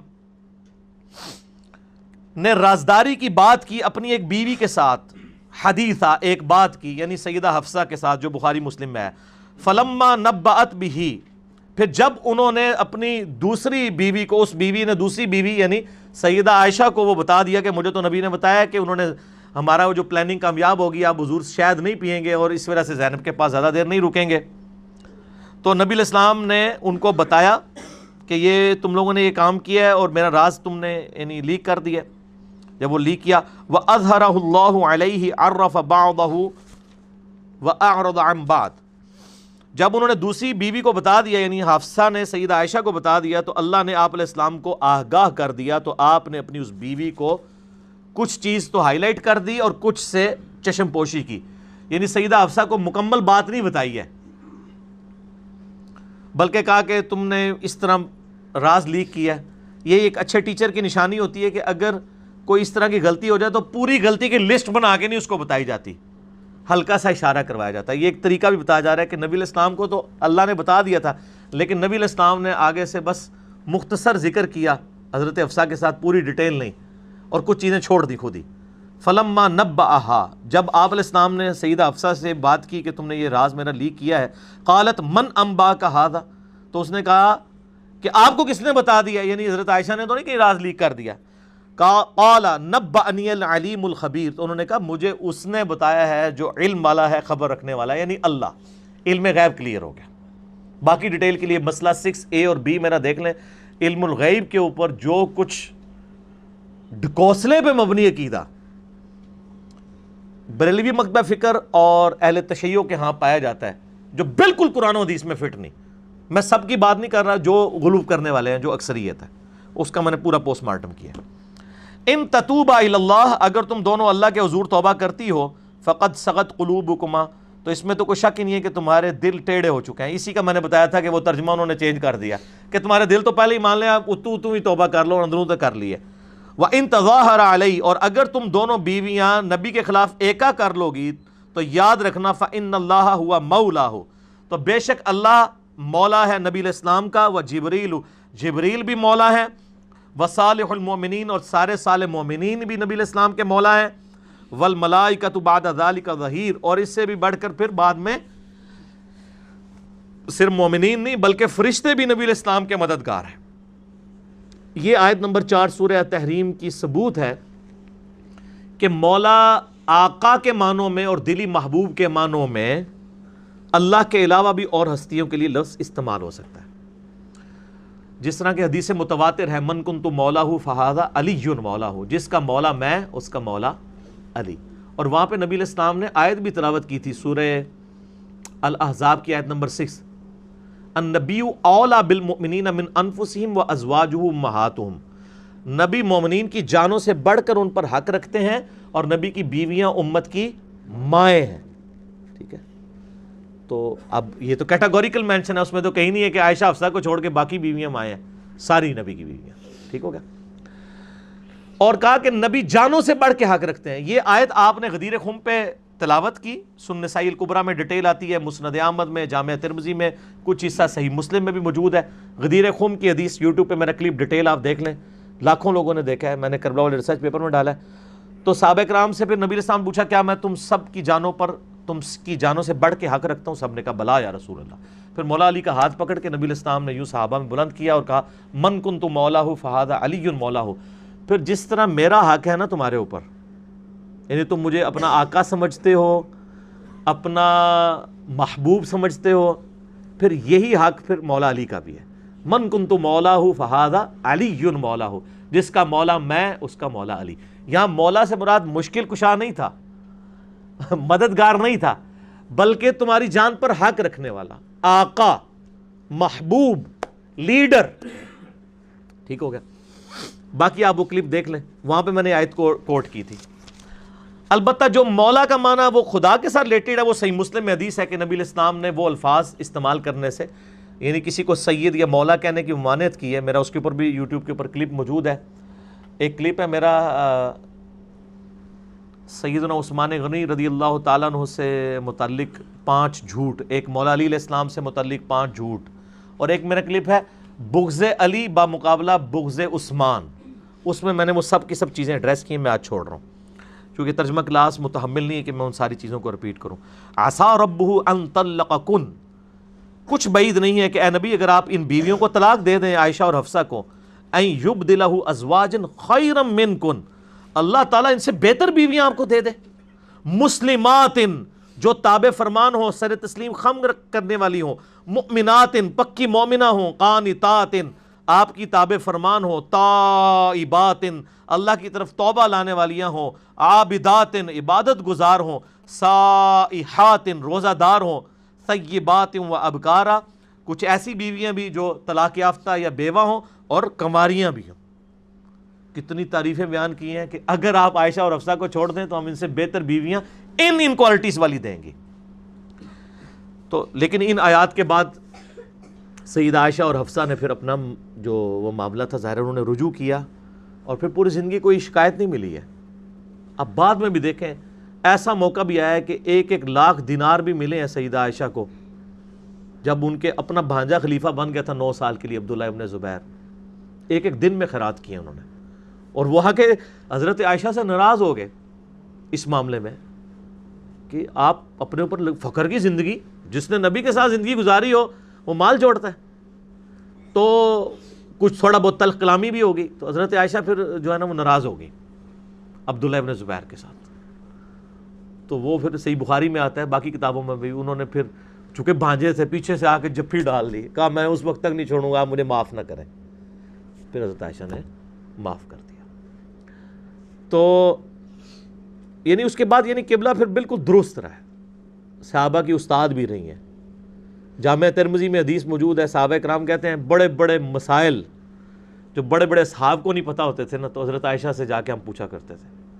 حضور کی وفات کے بعد 47 سال تک زندہ رہی ہیں، 58 ہجری میں فوت ہوئی ہیں، اور ایک حجرے میں پھر پوری زندگی وہ گزاری ہے. وہ ایک واقعی بس صرف ایک مس ہینڈل ہو گیا وہ جنگ جمل والا، اس کے بعد بھی روتی تھیں اور معافی مانگتی تھی. حضرت علی نے بھی معاف کر دیا ان کو. پوری زندگی کبھی حضرت علی نے مس بیہیو نہیں کیا. اور آپ یہ بھی دیکھیں کہ حضرت عائشہ نے دوبارہ پھر قصاص عثمان کی آواز پوری زندگی بلند بھی نہیں کی ہے. ان کو پتہ چل گیا یہ قصاص عثمان کے نام کے اوپر کچھ اور انٹینشن ہے آل امیہ کی. پوری زندگی انہوں نے کبھی ذکر بھی نہیں کیا. حالانکہ جنگ صفین ہو رہی ہے 37 ہجری میں، اس کے بعد بھی وہ 21 سال تک زندہ رہی ہیں، 58 ہجری میں فوت ہوئی ہیں، لیکن دوبارہ انہوں نے کبھی ذکر نہیں کیا. ان کو سمجھ آ گیا تھا یہ معاملہ کچھ اور ہے. باقی جو شیعہ کا یہ کہنا کہ حضرت معاویہ نے حضرت عائشہ کو قتل کروایا تھا گڑھا کھود کے، وہ بالکل جعلی روایت ہے. جو جس کا جرم ہے اتنا رہنے دیں. حضرت عائشہ اوپنلی فوت ہوئی ہیں، مدینہ شریف میں تل رکھنے کی جگہ نہیں تھی، ان کا اوپن جنازہ ہوا ہے. ایسی کوئی بات نہیں ہے، یہ ایک جھوٹا پراپوگنڈا ہے. جو باقی جو معاملات ہیں وہ اپنی جگہ، لیکن حضرت عائشہ کے ساتھ اتنی جرت کسی کی نہیں تھی کہ حضور کی بیوی کے ساتھ یہ معاملہ کرتا. ٹھیک ہے، اس کی تکہ بوٹی نہ ہو جاتی. تو ایسا معاملہ نہیں ہوا تھا. بہرحال یہ ہے کہ سیدہ عائشہ پھر یعنی پوری زندگی صحابہ کی استاد رہی ہیں. لیکن اس میں ایک اور بڑا اس کا ایک حیران کن پہلو ہے کہ وہ نبی کی بیوی جو نبی علیہ السلام کی ساری آئلی زندگی روایت کر رہی ہیں، سینکڑوں صحابہ کی استاد ہیں، صحابہ کرام بھی ان سے مسائل پوچھتے ہیں اس لیول کے اوپر کہ میں نے بخاری مسلم میں کہا کہ حضرت عمر کی بعض غلطیاں حضرت عائشہ ہائی لائٹ کرتی تھی کہ عمر کو یہ بات نہیں سمجھ آئی، یہ اس طرح نہیں اس طرح ہے. جب عبداللہ بن عمر نے آ کے حدیث بیان کی حضرت عائشہ سے پردے میں بات پہنچی کہ حضرت عمر فرمایا کرتے تھے کہ نبی علیہ السلام نے فرمایا کہ جب کوئی شخص میت کے اوپر روتا ہے نا تو اس کے رونے کی وجہ سے میت کو عذاب ہوتا ہے. تو حضرت عائشہ نے یہ حدیث سنی، بخاری مسلم کے الفاظ ہیں، میرا کلپ بھی ہے، حضرت عائشہ کے 5 حکایت. انہوں نے کہا خدا رحم کرے عمر ابن خطاب پہ اور اس کے بیٹے عبداللہ بن عمر پہ، ان لوگوں کو حدیث کی سمجھ ہی نہیں آئی ہے. یہ کیسے ہو سکتا ہے کہ کسی کے رونے کے اوپر میت کو عذاب ہو رہا ہو؟ وہ میت کا کیا قصور ہے اگر پیچھے کوئی رو کے تو بین کر رہا ہے؟ قرآن کیا تم نہیں پڑھتے؟ وَلَا تَزِرُ وَازِرَةٌ وِزْرَ أُخْرَىٰ، کوئی جان بوجھ نہیں اٹھائے گی کسی دوسری جان کا. اصل میں نبی علیہ السلام نے یہ کہا تھا کہ گھر والے تو رو پیٹ رہے ہوتے ہیں جبکہ اس میت کو عذاب ہو رہا ہوتا ہے، اور وہ بیٹھ کے وہاں تعریف کر رہے ہوتے ہیں کہ کتنا چنگا سی، حالانکہ وہ چنگا نہیں ہوتا. یہاں بھی آپ دیکھ لیں کتنے بڑے بڑے بدماش ڈان جب مرتے ہیں لوگ کہتے ہیں بس یہ آخری دن ہے جنہوں نے داڑھی نیت کاری لی سی، وہ آخری دن جناب وہ کہتے سن بس میں ان سب کچھ چھڑ دینا. جتنے ڈان یہ مرتے ہیں نا تو آپ دیکھیں نا یہ باتیں ان کے بارے میں مشہور ہوتی ہیں. تو وہ اصل میں حضور یہ کہہ رہے تھے کہ لوگ پیچھے تعریف کر رہے ہوتے ہیں کتنا اچھا تھا، حالانکہ اس کو وہاں عذاب ہو رہا ہوتا ہے، وہ اچھا نہیں ہوتا. یہ نہیں تھا کہ وہ تعریف کرنے کی وجہ سے یا ان کے اوپر بیان کرنے کی وجہ سے اس کو عذاب ہوتا ہے. کوئی جان کسی کا بوجھ نہیں اٹھائے گی. یہ سیدہ عائشہ. لیکن دوسری طرف صحیح مسلم میں اوپر تلے 3 احادیث ہیں. انٹرنیشنل نمبر کے مطابق 639 سے 641 تک ایک بندہ سیدہ عائشہ کے پاس آتا ہے تابعی، اور کہتا ہے کہ آپ حضور کی بیوی ہیں، آپ ہمیں بتائیں کہ نبی علیہ السلام نے موزوں پہ مسح کی مدت کتنی رکھی ہے، کہ ایک دفعہ وضو کر کے کوئی موزے پہن لے کتنے دن وہ مسح کر سکتا ہے. تو سیدہ عائشہ سلام اللہ علیہا نے کہا کہ تم علی ابن ابی طالب کے پاس چلے جاؤ، ان کا زیادہ وقت رسول اللہ کے ساتھ گزرتا تھا سفر و حضر میں، وہ تمہیں یہ مسئلہ بتائیں گے. حالانکہ بیوی تو سیدہ عائشہ تھی، لیکن وہ کہہ رہی ہیں حضرت علی کا زیادہ وقت حضور کے ساتھ گزرتا تھا، اور وہ جینون بھی تھا، کیونکہ نبی علیہ السلام جب سفر پہ جاتے تھے تو بخاری مسلم میں آیا قرآن اندازی کرتے تھے. جس بیوی کے نام قرآن نکلتا تھا اس کو لے کے جاتے تھے، باقیوں کو چھوڑ جاتے تھے. لیکن حضرت علی تو ہر وقت ہی حضور کے ساتھ ہوتے تھے، سوائے غزوہ تبوک کے موقع پہ وہ نبی علیہ السلام چھوڑ کے گئے. بخاری مسلم کے الفاظ ہیں، حضرت علی رو پڑے، یا رسول اللہ یہ پہلا اور آخری موقع کہ میں آپ کے ساتھ جا نہیں رہا ہوں. آپ میں تیرے لیے کیا یہ چیز کافی نہیں ہے؟ تیری میرے ساتھ وہی نسبت ہے جو ہارون کی موسیٰ کے ساتھ، مگر میرے بعد کوئی نبی نہیں ہے. جس طرح حضرت موسیٰ علیہ السلام کو طور پہ پیچھے حضرت ہارون کو چھوڑ کے گئے تھے، میں تمہیں چھوڑ کے جا رہا ہوں. باقی حضرت ہارون حضرت موسیٰ کے سکسیسر یا خلیفہ نہیں بنے تھے، کیونکہ حضرت ہارون پہلے فوت ہو گئے تھے، حضرت موسیٰ بعد میں فوت ہوئے. حضرت موسیٰ کے سکسیسر جو ہیں وہ جوشوا ابن نون بنے تھے. اس سے وہ جو شیعہ نے وہ جو ایک وسیع والا کنسیپٹ نکالا ہے وہ بھی غلط ہے، وہ اینالوجی اس طرح نہیں ہے. تو وسیع رسول صرف قرآن ہے، نہ حضرت ابوبکر ہے اور نہ حضرت علی ہے. تو یہ ایک موقع تھا. اور حضرت عائشہ کا کہہ رہی ہیں علی ابن ابی طالب. تو حضرت علی نے کہا کہ نبی علیہ السلام نے مسافر کے لیے 3 دن اور 3 رات یعنی 72 گھنٹے، اور مقیم کے لیے 24 گھنٹے یعنی 1 دن اور 1 رات، ایک دفعہ وضو کر کے جو بندہ موزے پہن لے اس کو مسح کی مدت بیان فرمائی ہے. تو یہ میں آپ کو یہ نہیں بتا رہا ہوں کہ وہ معاملات پھر بعد میں کس طریقے سے، جو لوگ کہتے ہیں حضرت عائشہ کے دل میں حضرت علی کے لیے بغض تھا، تو جس کے دل میں بغض ہوتا ہے، اور یہاں تو ایک مولوی دوسرے مولوی کے پاس، اپنے فرقے کے مولوی کے پاس نہیں کسی کو بھیجتا مسئلہ پوچھنے کے لیے، کہ لوگ کہیں گے اچھا یار تو ہم تو پتہ ہی نہیں ہے، وہ مولوی بڑا مولوی ہے ہوں آندھا میں انہوں چندہ دیاں گا. ٹھیک ہے. اور سیدہ عائشہ خود حضرت علی کے پاس لوگوں کو بھیجتی ہیں جس مسئلے میں ان کو مسئلہ نہیں پتا ہوتا. ٹھیک ہو گیا. یا ایھا الذین آمنوا قوا انفسکم واہلیکم نارا، اے ایمان والو بچا لو اپنے آپ کو اور اپنے گھر والوں کو دوزخ کی آگ سے. وقودھا الناس والحجارہ، وہ آگ وہ ہے کہ جس کا ایندھن انسان اور پتھر ہیں. اس کی ڈیٹیل سورۃ الانبیاء میں آئی ہے کہ قیامت والے دن اللہ تعالیٰ بتوں کو بھی دوزخ میں پھینک دے گا. اس لیے نہیں کہ بتوں کو عذاب دینا ہے، اس لیے کہ کافر ان بتوں سے مانگتے تھے، جب وہ دوزخ میں ان کو دیکھیں گے نا ان کی حسرت میں اضافہ ہوگا، یار ہم ان کو پکارتے رہے. یہ نہیں ہے کہ پتھروں کو کوئی عذاب ہو رہا ہوگا، دوزخ کے اندر فرشتے بھی تو ہوں گے نا، ان کو کوئی عذاب ہو رہا ہوگا؟ نہیں. دوزخ کے اندر زقوم کا درخت بھی ہے قرآن میں، تو درخت تو آگ کے اندر ٹھہرتا ہی نہیں ہے. وہ ایک کڑوا درخت ہوگا دوزخیوں کی خوراک کے لیے. تو اللہ تعالیٰ فریم آف ریفرنس کو کسی کے لیے ایک فریم آف ریفرنس میں مختلف چیزیں کسی کے اوپر وارد فرما سکتا ہے. تو انسان اور پتھر ایندھن ہے اس دوزخ کا. اپنے آپ کو اور اپنے گھر والوں کو بچاؤ. اس سے یہ پتہ چلا کہ ڈیٹم لیول کا جو امر بالمعروف ہے وہ یہی ہے کہ آپ نے اپنے اور اپنے بیوی بچوں کو، ان گھر والوں سے مراد ماں باپ نہیں ہے، ماں باپ کو آپ صرف ترغیب دلا سکتے ہیں، زبردستی نہیں کر سکتے، لیکن اس آیت کے تحت بچوں کے اوپر آپ سختی بھی کر سکتے ہیں۔ حتیٰ کہ ابو داؤد میں حدیث ہے کہ جب بچہ 7 سال کا ہو جائے اس کو نماز کا کہو، اور 10 سال کا ہو جائے تو نماز کی ترغیب دلائے، اور اگر نہیں مانتا تو اسے آپ مار بھی سکتے ہیں تاکہ اس کی عادت پکی ہو جائے، کیونکہ نماز تو تقریباً 13-14 سال کی عمر میں فرض ہوتی ہے نا، تو اس عمر سے پہلے پہلے وہ نماز کا عادی ہو جائے۔ لیکن یہ آپ کا زور زبردستی اپنے گھر والوں کے اوپر ہے، لیکن حکمران جو ہے وہ پوری رعیت کے اوپر ہے۔ جیسے بخاری مسلم حدیث ہے، تم میں سے ہر ایک نگہبان ہے، اس سے رعیت کے بارے میں سوال ہوگا۔ آپ کی رعیت جو ہے نا وہ آپ کے گھر والے ہیں۔ علماء کی رعیت میں اس کے وہ سارے لوگ ہیں جو آڈینس ہیں، ایک آفیسر کی رعیت میں اس کے سارے سب آرڈینیٹ ہیں کہ ان کو بات بتائے گا، لیکن ڈنڈے کے زور پہ منوانا وہ صرف بیوی بچوں پہ، ڈنڈا اور کسی پہ نہیں چاہیے۔ ڈنڈے سے مراد نہیں کہ ڈنڈا مارنا ہے، مراد یہ سختی کے ساتھ، یہ صرف بیوی بچوں پہ سختی ہو سکتی ہے، نہ ماں باپ پہ ہو سکتی ہے، نہ بہن بھائیوں پہ ہو سکتی ہے، وہ انڈیپینڈنٹ ہے۔ ہاں چھوٹے ہیں، نہ بالغ ہیں، اور آپ ان کے سرپرست ہیں، پھر وہ علیحدہ معاملہ ہے۔ علیہا ملائکۃ غلاظ شداد، اس دوزخ پہ سخت فرشتے مقرر ہیں جو بڑے سخت مزاج بھی ہیں۔ لا یعصون اللہ ما امرہم، وہ نافرمانی نہیں کرتے جو اللہ ان کو حکم دیتا ہے۔ ویفعلون ما یؤمرون، اور وہ وہی کرتے ہیں جو ان کو حکم دیا جاتا ہے۔ یا ایھا الذین کفروا لا تعتذروا اليوم، اے کافرو آج بہانہ نہ بناؤ، یہ قیامت کے دن کا ذکر آ رہا ہے۔ انما تجزون ما کنتم تعملون، تمہیں بدلہ تو اسی کا ملے گا جو تم نے دنیا میں کرتوت کیے تھے۔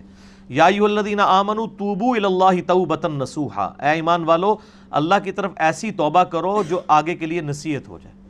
توبۃ نصوحا، ایسی توبہ جو آگے کے لیے نصیحت بن جائے۔ یہ بڑے امپورٹنٹ ہے، یہ خالی کھلی توبہ نہیں ہے۔ میں اس ایک آیت پہ بھی 1 گھنٹہ بول سکتا ہوں۔ میرا مسئلہ نمبر 18 آپ دیکھ لیں، اس میں نے کئی ایک کراس ریفرنسز اس حوالے سے بتائے ہیں۔ سورہ الانعام کے اندر، سورۃ النساء کے اندر، سورۃ النحل کے اندر اللہ تعالیٰ نے توبہ کی پوری ڈیٹیلز بتائی ہیں کہ توبہ یہ ہے کہ پچھلے گناہ پہ شرمندہ ہونا اور آئندہ گناہ نہ کرنے کا پکا عہد کرنا۔ اس کی میں دنیا سے مثال دیتا ہوں، جیسے جس شخص کی ایک دفعہ ہاتھ گرم استری سے جل جائے نا، وہ ٹھنڈی استری کو بھی دوبارہ ہاتھ نہیں لگاتا، کتنا فہمی ہو جاتا ہے ایک بار۔ یہ ہے توبۃ نصوحا، کہ اگر کسی سے ایک دفعہ کوئی بڑا گناہ ہوا ہے پھر وہ اس سے اسی طرح بھاگے جیسے استری سے بھاگتا ہے۔ ایسی توبہ کرو جو آئندہ کو نصیحت بن جائے، خالی توبہ نہیں، نصیحت والی توبہ کہ آئندہ وہ کام نہ کرو۔ عسیٰ ربکم ان یکفر عنکم سیئاتکم، قریب ہے کہ تمہارا رب تم سے تمہاری برائیاں دور کر دے۔ ویدخلکم جنات تجری من تحتها الانہار، اور تمہیں ایسی جنتوں میں داخل کرے، ایسے باغات میں جس کے نیچے نہریں بہتی ہوں۔ یوم لا یخزی اللہ النبی والذین آمنوا معہ، وہ قیامت کا دن ایسا ہے جس دن اللہ تعالیٰ اہل ایمان کو، نبی علیہ السلام ان کے ساتھی اہل ایمان کو، چاہے وہ اس زمانے کے ہوں یا بعد والے ہوں، ان کو کبھی اللہ تعالیٰ رسوا نہیں کرے گا۔ نورہم یسعی بین ایدیہم وبایمانہم، ان کا نور، ایمان والا نور دوڑتا ہوگا ان کے آگے اور ان کے دائیں جانب۔ جو سورۃ الحدید میں آیا نا کہ بالکل اندھیرا ہوگا قیامت کے دن، تو آپ کو پتہ ہے اندھیرا ہوگا، ہر بندے کو اس کے ایمان کی روشنی کے اعتبار سے ٹارچ ملے گی جو اس کے دائیں طرف اور آگے روشن ہوگی، اور منافقین وہ ادھاری مانگ رہے ہوں گے لیکن کوئی دے نہیں سکے گا، اس روشنی میں آگے جائے گا اور اسی اندھیرے میں پل صراط سے گزرنا ہے، جو صحیح مسلم میں آتا ہے بال سے زیادہ باریک اور تلوار کی دھار سے زیادہ تیز ہے، اور وہ ایسی لمبی مسافت ہے کہ بعض اہل ایمان تو بجلی کی سی تیزی سے اس سے گزر جائیں گے، بعض جو ہیں وہ گھوڑے کی رفتار سے، بعض گھسٹ گھسٹ کے سنین کے بل کئی سالوں میں نعوذ باللہ اس کو پار کریں گے۔ اللہم اجرنا من النار، اللہم اجرنا من النار، اللہم اجرنا من النار، آمین۔ اللہم من احییتہ منا فاحیہ علی الاسلام ومن توفیتہ منا فتوفہ علی الایمان۔ تو اور بخاری مسلم میں آتا ہے اس پل صراط کے دائیں بائیں بڑے بڑے آنکڑے لگے ہوں گے، جیسے کرینے ہیں نا، وہ دوزکیوں کو پکڑ پکڑ کے دوزخ میں پھینک رہے ہوں گے۔ اس مشکل وقت میں کسی کے پاس ایمان کا نور ہو کہ اس کو راستہ نظر آ جائے اور وہ پار ہو جائے، تو اس سے بڑی کوئی نعمت نہیں ہے۔ یقولون ربنا اتمم لنا نورنا، وہ پھر اس دن کہہ رہے ہوں گے اے اللہ ہمارے لیے ہمارے نور کو مکمل کر دے، واغفر لنا، اور ہمیں بخش دے، انک علی کل شیء قدیر، بے شک تو ہر چیز کے اوپر قادر ہے۔ یا ایھا النبی، اے نبی صلی اللہ علیہ وآلہ وسلم، جاہد الکفار، جہاد کیجئے کافروں کے ساتھ، والمنافقین، اور منافقین کے ساتھ، واغلظ علیہم، اور ان پر سختی جاری رکھیں۔ یہ جہاد قتال والا نہیں ہے چونکہ کسی حدیث میں نہیں آتا کہ نبی علیہ السلام نے کبھی منافقین کے ساتھ قتال کیا ہو. ان کو تو آپ نے آخری وقت تک قانوناً صحابی مانا ہے. ایون ذوالخویسرہ تمیمی کے بارے میں بخاری مسلم میں آتا ہے جو حضور کے ساتھ اتنی بدتمیزی کرتا تھا, عبداللہ ابن ابی. صحابہ نے اجازت مانگی, حضرت عمر نے, حضرت خالد بن ولید نے, کہ ان کو قتل کر دیں. آپ فرمایا لوگ کہیں گے اپنے صحابہ کو قتل کرواتا ہے. قانوناً آپ نے ان کے کلمے کا احترام کیا ہے. یہ علیحدہ بات ہے کہ ہمارے مولوی آج کل ہمارے کلمے کا احترام نہیں کرتے ہیں. نبی علیہ السلام کے گستاخ جو تھے آپ کی زندگی میں, آپ نے ان کے کلموں کا بھی احترام کیا. تو وہ قانوناً صحابی تھے, تو منافق تھے وہ. تو اللہ تعالیٰ نے کہ ان کے خلاف کوشش آپ دعوت و تبلیغ والی جاری رکھیں. جاہد سے مراد یہاں جہاد اصطلاحی معنوں میں قتال والا نہیں بلکہ کوشش والا ہے. جیسے فلا تطع الکافرین وجاہدہم بہ جہادا کبیرا, اے نبی کافروں کی باتوں کا برا نہ مانیے, یعنی اس کی پرواہ نہ کیجیے, اس کو اگنور کیجیے, اور اس قرآن کے ذریعے جہاد جاری رکھیں. یعنی قرآن سے مراد ہے دعوت و تبلیغ. وَمَأْوَاهُمْ جہنم, ان کا آخری ٹھکانہ تو جہنم ہونا ہے. وَبِئْسَ الْمَصِيرُ, اور کیا ہی بری جگہ ہے لوٹنے کی. اللہم اجرنا من النار, آمین. اب وہ آیات آ رہی ہیں جی, آخری 3 آیات. ضرب اللہ مثلا للذین کفروا امرأۃ نوح, اللہ مثال بیان فرماتا ہے کفر کی. کس کی؟ امرأۃ نوح, نوح کی عورت یعنی بیوی, وامرأۃ لوط, اور لوط کی عورت. قرآن میں آپ دیکھیں حیا کتنی ہے. قرآن میں کسی عورت کا نام نہیں آیا سوائے سیدہ مریم کا, وہ بھی ان کا نام نہیں آیا, وہ عیسیٰ ابن مریم کی وجہ سے, کیونکہ حضرت عیسیٰ پہ تہمت تھی حضرت مریم کے اوپر. قرآن میں کسی عورت کا نام نہیں ہے. جب بھی بات آتی ہے تو فلاں کی عورت, لوط کی عورت. اس سے آپ ذرا پردے کا لیول دیکھیں. تو اس طرح ہمیں بھی اپنی گفتگو میں اپنی بیویوں کے نام کسی کے سامنے نہیں لینے چاہیے. بیویاں تو ویسے بڑا ادب کرتی ہیں کہ وہ بچوں کے ابا کہتی ہیں نا, تو آپ بھی کہہ دیا کریں کہ بچوں کی ماں, ٹھیک ہے, ان کی ماں کی یہ بات ہے. بیوی بھی کہنے تو کوئی حرج نہیں ہے, لیکن نام نہ لیں. یعنی اسلام میں اس لیول تک پردہ آپ دیکھیں, پورے قرآن میں ایک ہی عورت کا نام ہے, وہ مریم ہے. نہ نبی علیہ السلام کی ماں کا نام ہے, نہ آپ کی کسی بیوی کا نام ہے, نہ کسی اور صحابیہ کا نام ہے. اور سیدہ مریم کا نام بھی اس لیے کہ ظاہر ہے ایک بہت بڑی کمیونٹی کو, جو آج بھی مسلمانوں سے تعداد میں زیادہ ہے, ان کو ایڈریس کرنا تھا, کرسچنز کو. تو عیسی ابن مریم, کیونکہ سیدہ مریم کو اللہ تعالیٰ نے معجزانہ طور پہ اولاد دی ہوئی تھی بغیر شادی کے, تو اس لیے ان کا ذکر کرنا پڑا. ادروائز یہ بھی قرآن کی بہت بڑی انفارمیشن ہے کہ صرف ایک عورت کا نام ہے, وہ سیدہ مریم. یہاں پہ بھی دیکھیں اللہ کفر کی مثال بیان کرتا ہے نوح کی عورت کی اور لوط کی عورت. کانتا تحت عبدین من عبادنا صالحین, وہ دونوں عورتیں ہمارے نیکوکار ترین بندوں کی بیویاں تھیں. فخانتہما, لیکن خیانت کی دونوں نے, کفر کی زندگی گزاری. فلم یغنی عنہما من اللہ شیئا, پس ان نبیوں کے کا شوہر ہونا ان کو اللہ کے مقابلے پہ کوئی نفع نہیں دے سکا, چونکہ انہوں نے ایمان نہیں لائے. یہاں پہ لوگ جناب میں سید ہاں, وہ کرتوت بھی سیدوں والے کر. میرا ایک کلاس فیلو تھا, وہ قادیانی تھا اور سید تھا. تو یہ جو سید لیے پھرتے ہیں تو پھر اس کے بھی ہاتھ چومیں گے. تو نسبت کی اہمیت اپنی جگہ ہے, عمل بھی ساتھ ہونے چاہیے. سیدہ فاطمہ اگر جنتی عورتوں کی سردار ہے نا بخاری مسلم میں, تو ان کے عمل بھی ہیں. سیدنا حسن و حسین کے اعمال بھی ہیں. صرف عمل کوئی شے نہیں ہے, صرف نسبت بھی کوئی شے نہیں ہے, دونوں چیزیں مل کے بنتی ہیں. ٹھیک ہے, تو اللہ تعالیٰ ہمارا کہ وہ ان کے خامند ان کے کوئی کام نہیں آ سکے.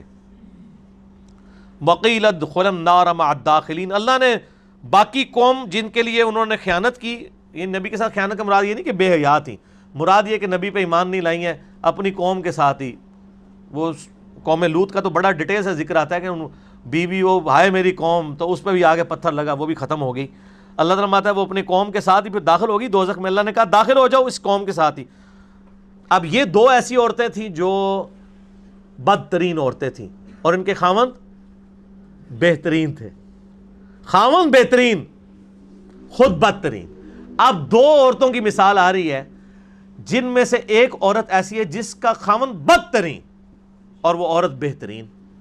فرعون کی بیوی سیدہ آسیہ, جن کے بارے میں بخاری مسلم میں آتا ہے نبی علیہ السلام نے فرمایا کہ مردوں میں تو بہت لوگ کامل ہوئے ہیں, لیکن عورتوں میں کامل کون ہے؟ خدیجہ, مریم اور آسیہ زوجہ فرعون. مریم عیسیٰ کی ماں اور خدیجہ میری بیوی، اور پھر فرمایا کہ عائشہ کی فضیلت اسی طریقے سے ہے جیسے کہ سرید جو وہ چوری کوٹ کے شوربے میں ڈالی جاتی ہے نا، اس کھانے کی باقی کھانوں پہ۔ اسی کا ایک طریق جامعہ ترمذی میں ہے، اس میں الفاظ ہیں کہ مردوں میں تو بہت کامل ہوئے ہیں، عورتوں میں کامل ترین 4 ہیں۔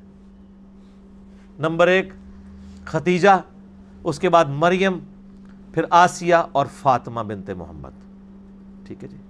اچھا یہ بات یاد رکھیے گا، یہ جو سیدہ فاطمہ جنتی عورتوں کی سردار ہے نا، اس کے بارے میں بھی حدیث ملتی ہے، یہ جنتی عورتوں کی سردار ادر دین خدیجہ، مریم اور آسیہ ہیں، یہ ذہن میں رکھیے گا۔ ورنہ کوئی جرت کر سکتا ہے کہ بھئی حضرت فاطمہ کا مرتبہ خدیجہ سے زیادہ ہے کسی میں جرت یہ بات کرنے کی؟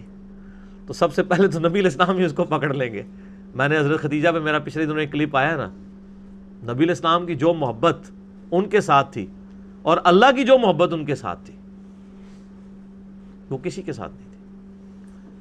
تو یعنی یہ کامل ترین عورتیں۔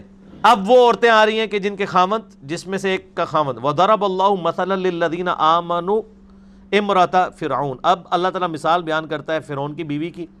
اذ قالت رب ابن لی عندک بیتا فی الجنہ، جب اس نے دعا کی کہ اے اللہ میرے لیے اپنے پاس ایک جنت میں گھر بنا لے، یعنی فرعون کے مظالم سے میں تنگ آ چکی، مجھے جنت میں پہنچا دے۔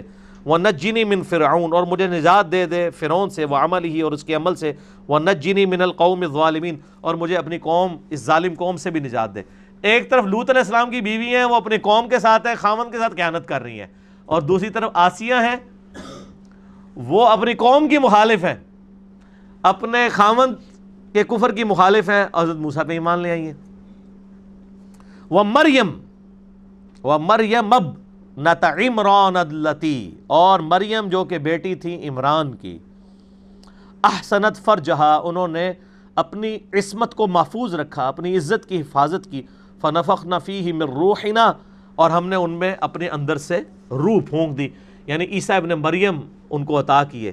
اور آپ کو پتہ ہے کہ عیسیٰ ابن مریم روح اللہ ہیں، اس حوالے سے کہ ان کا باپ نہیں تھا، اللہ نے مرزانہ طور پہ ان کی پیدائش کی ماں کے ذریعے۔ وَصَدَّقَتْ بِكَلِمَاتِ رَبِّهَا، اور وہ تصدیق کرنے والی تھیں اپنے رب کے کلمات کی۔ کون کلمات؟ حضرت عیسیٰ ابن مریم۔ وَكُتُبِهِ، اور اس کی کتابوں کی۔ وَكَانَتْ مِنَ الْقَانِتِينَ، اور وہ فرمانبردار تابع فرمان لوگوں میں سے تھیں سیدہ مریم سلام اللہ علیہا، علیہم السلام اجمعین۔ الحمدللہ ہماری آج سورہ التحریم مکمل ہوئی ہے، اگلی دفعہ سورہ الملک بھی شروع ہوگی، پارہ نمبر 28 مکمل ہوا ہے، انشاءاللہ پارہ نمبر 29 اس کے بعد شروع کریں گے۔ آپ دیکھ لیں کہ ہماری قرآن کلاسز اکتوبر 2010 کی شروع ہوئی ہیں، 10 سال ہونے کو تقریباً 9 سال تو 8.5 پونے 9 سال ہو چکے ہیں، تو ابھی ہم 28 پارے ہمارے مکمل ہوئے ہیں۔ لیکن اگلی دفعہ جب ہم قرآن کلاس کریں گے تو میں چونکہ ان سارے ٹاپکس کو ڈیٹیل سے ڈسکس کر چکا ہوں گا، تو میں صرف مختصر ترجمہ اور تشریح انشاءاللہ اس میں ریکارڈ کرواؤں گا۔ وہ میں نے پہلے اس لیے نہیں کروائی کہ وہ کام بہت سارے لوگوں نے کیے ہوئے ہیں، یہ کام جو تھا نا ڈیٹیل کے ساتھ، یہ کسی نے نہیں کیا ہوا تھا، کہ وہ ایک ایک آیت کے اوپر جتنے اختلافی موضوعات ہیں، آپ ذرا دیکھ لیں ٹی وی پہ جب یہ معاملات چل رہے ہوں، کسی کی تفسیر دیکھ لیں آپ، وہ کہیں آپ کو نہیں بتائے گا کہ کیا مسئلہ تھا، اس میں سنی کیا کہتے ہیں، شیعہ کیا کہتے ہیں۔ ذرا پریکٹیکلی تو ہم اس دنیا کے باشندے ہیں جہاں پہ یہ پرابلم ایگزسٹ کرتے ہیں، تو جب پرابلم ایگزسٹ کرتے ہیں تو ان کو ایڈریس کرنا بھی ضروری ہوگا۔ ٹھیک ہو گیا جی؟ اللہ تعالیٰ سے دعا ہے جو حق بات میں نے کہی اللہ تعالیٰ ہمارے دلوں میں راسخ فرمائے، اگر جذبات میں میرے منہ سے کوئی غلط بات نکل گئی تو اللہ تعالیٰ ہمارے دلوں سے معاف کر دے، ہمیں کتاب و سنت کی تعلیمات پر عمل کر کے دوسرے بھائیوں تک پہنچانے کی توفیق عطا فرمائے۔ اللہم صلی علی محمد وعلی آل محمد کما صلیت علی ابراہیم وعلی آل ابراہیم انک حمید مجید، اللہم بارک علی محمد وعلی آل محمد کما بارکت علی ابراہیم وعلی آل ابراہیم انک حمید مجید۔ سبحانک اللہم وبحمدک، اشہد ان لا الہ الا انت، استغفرک واتوب الیک، وما علینا الا البلاغ المبین۔ جزاکم اللہ خیرا۔ ابھی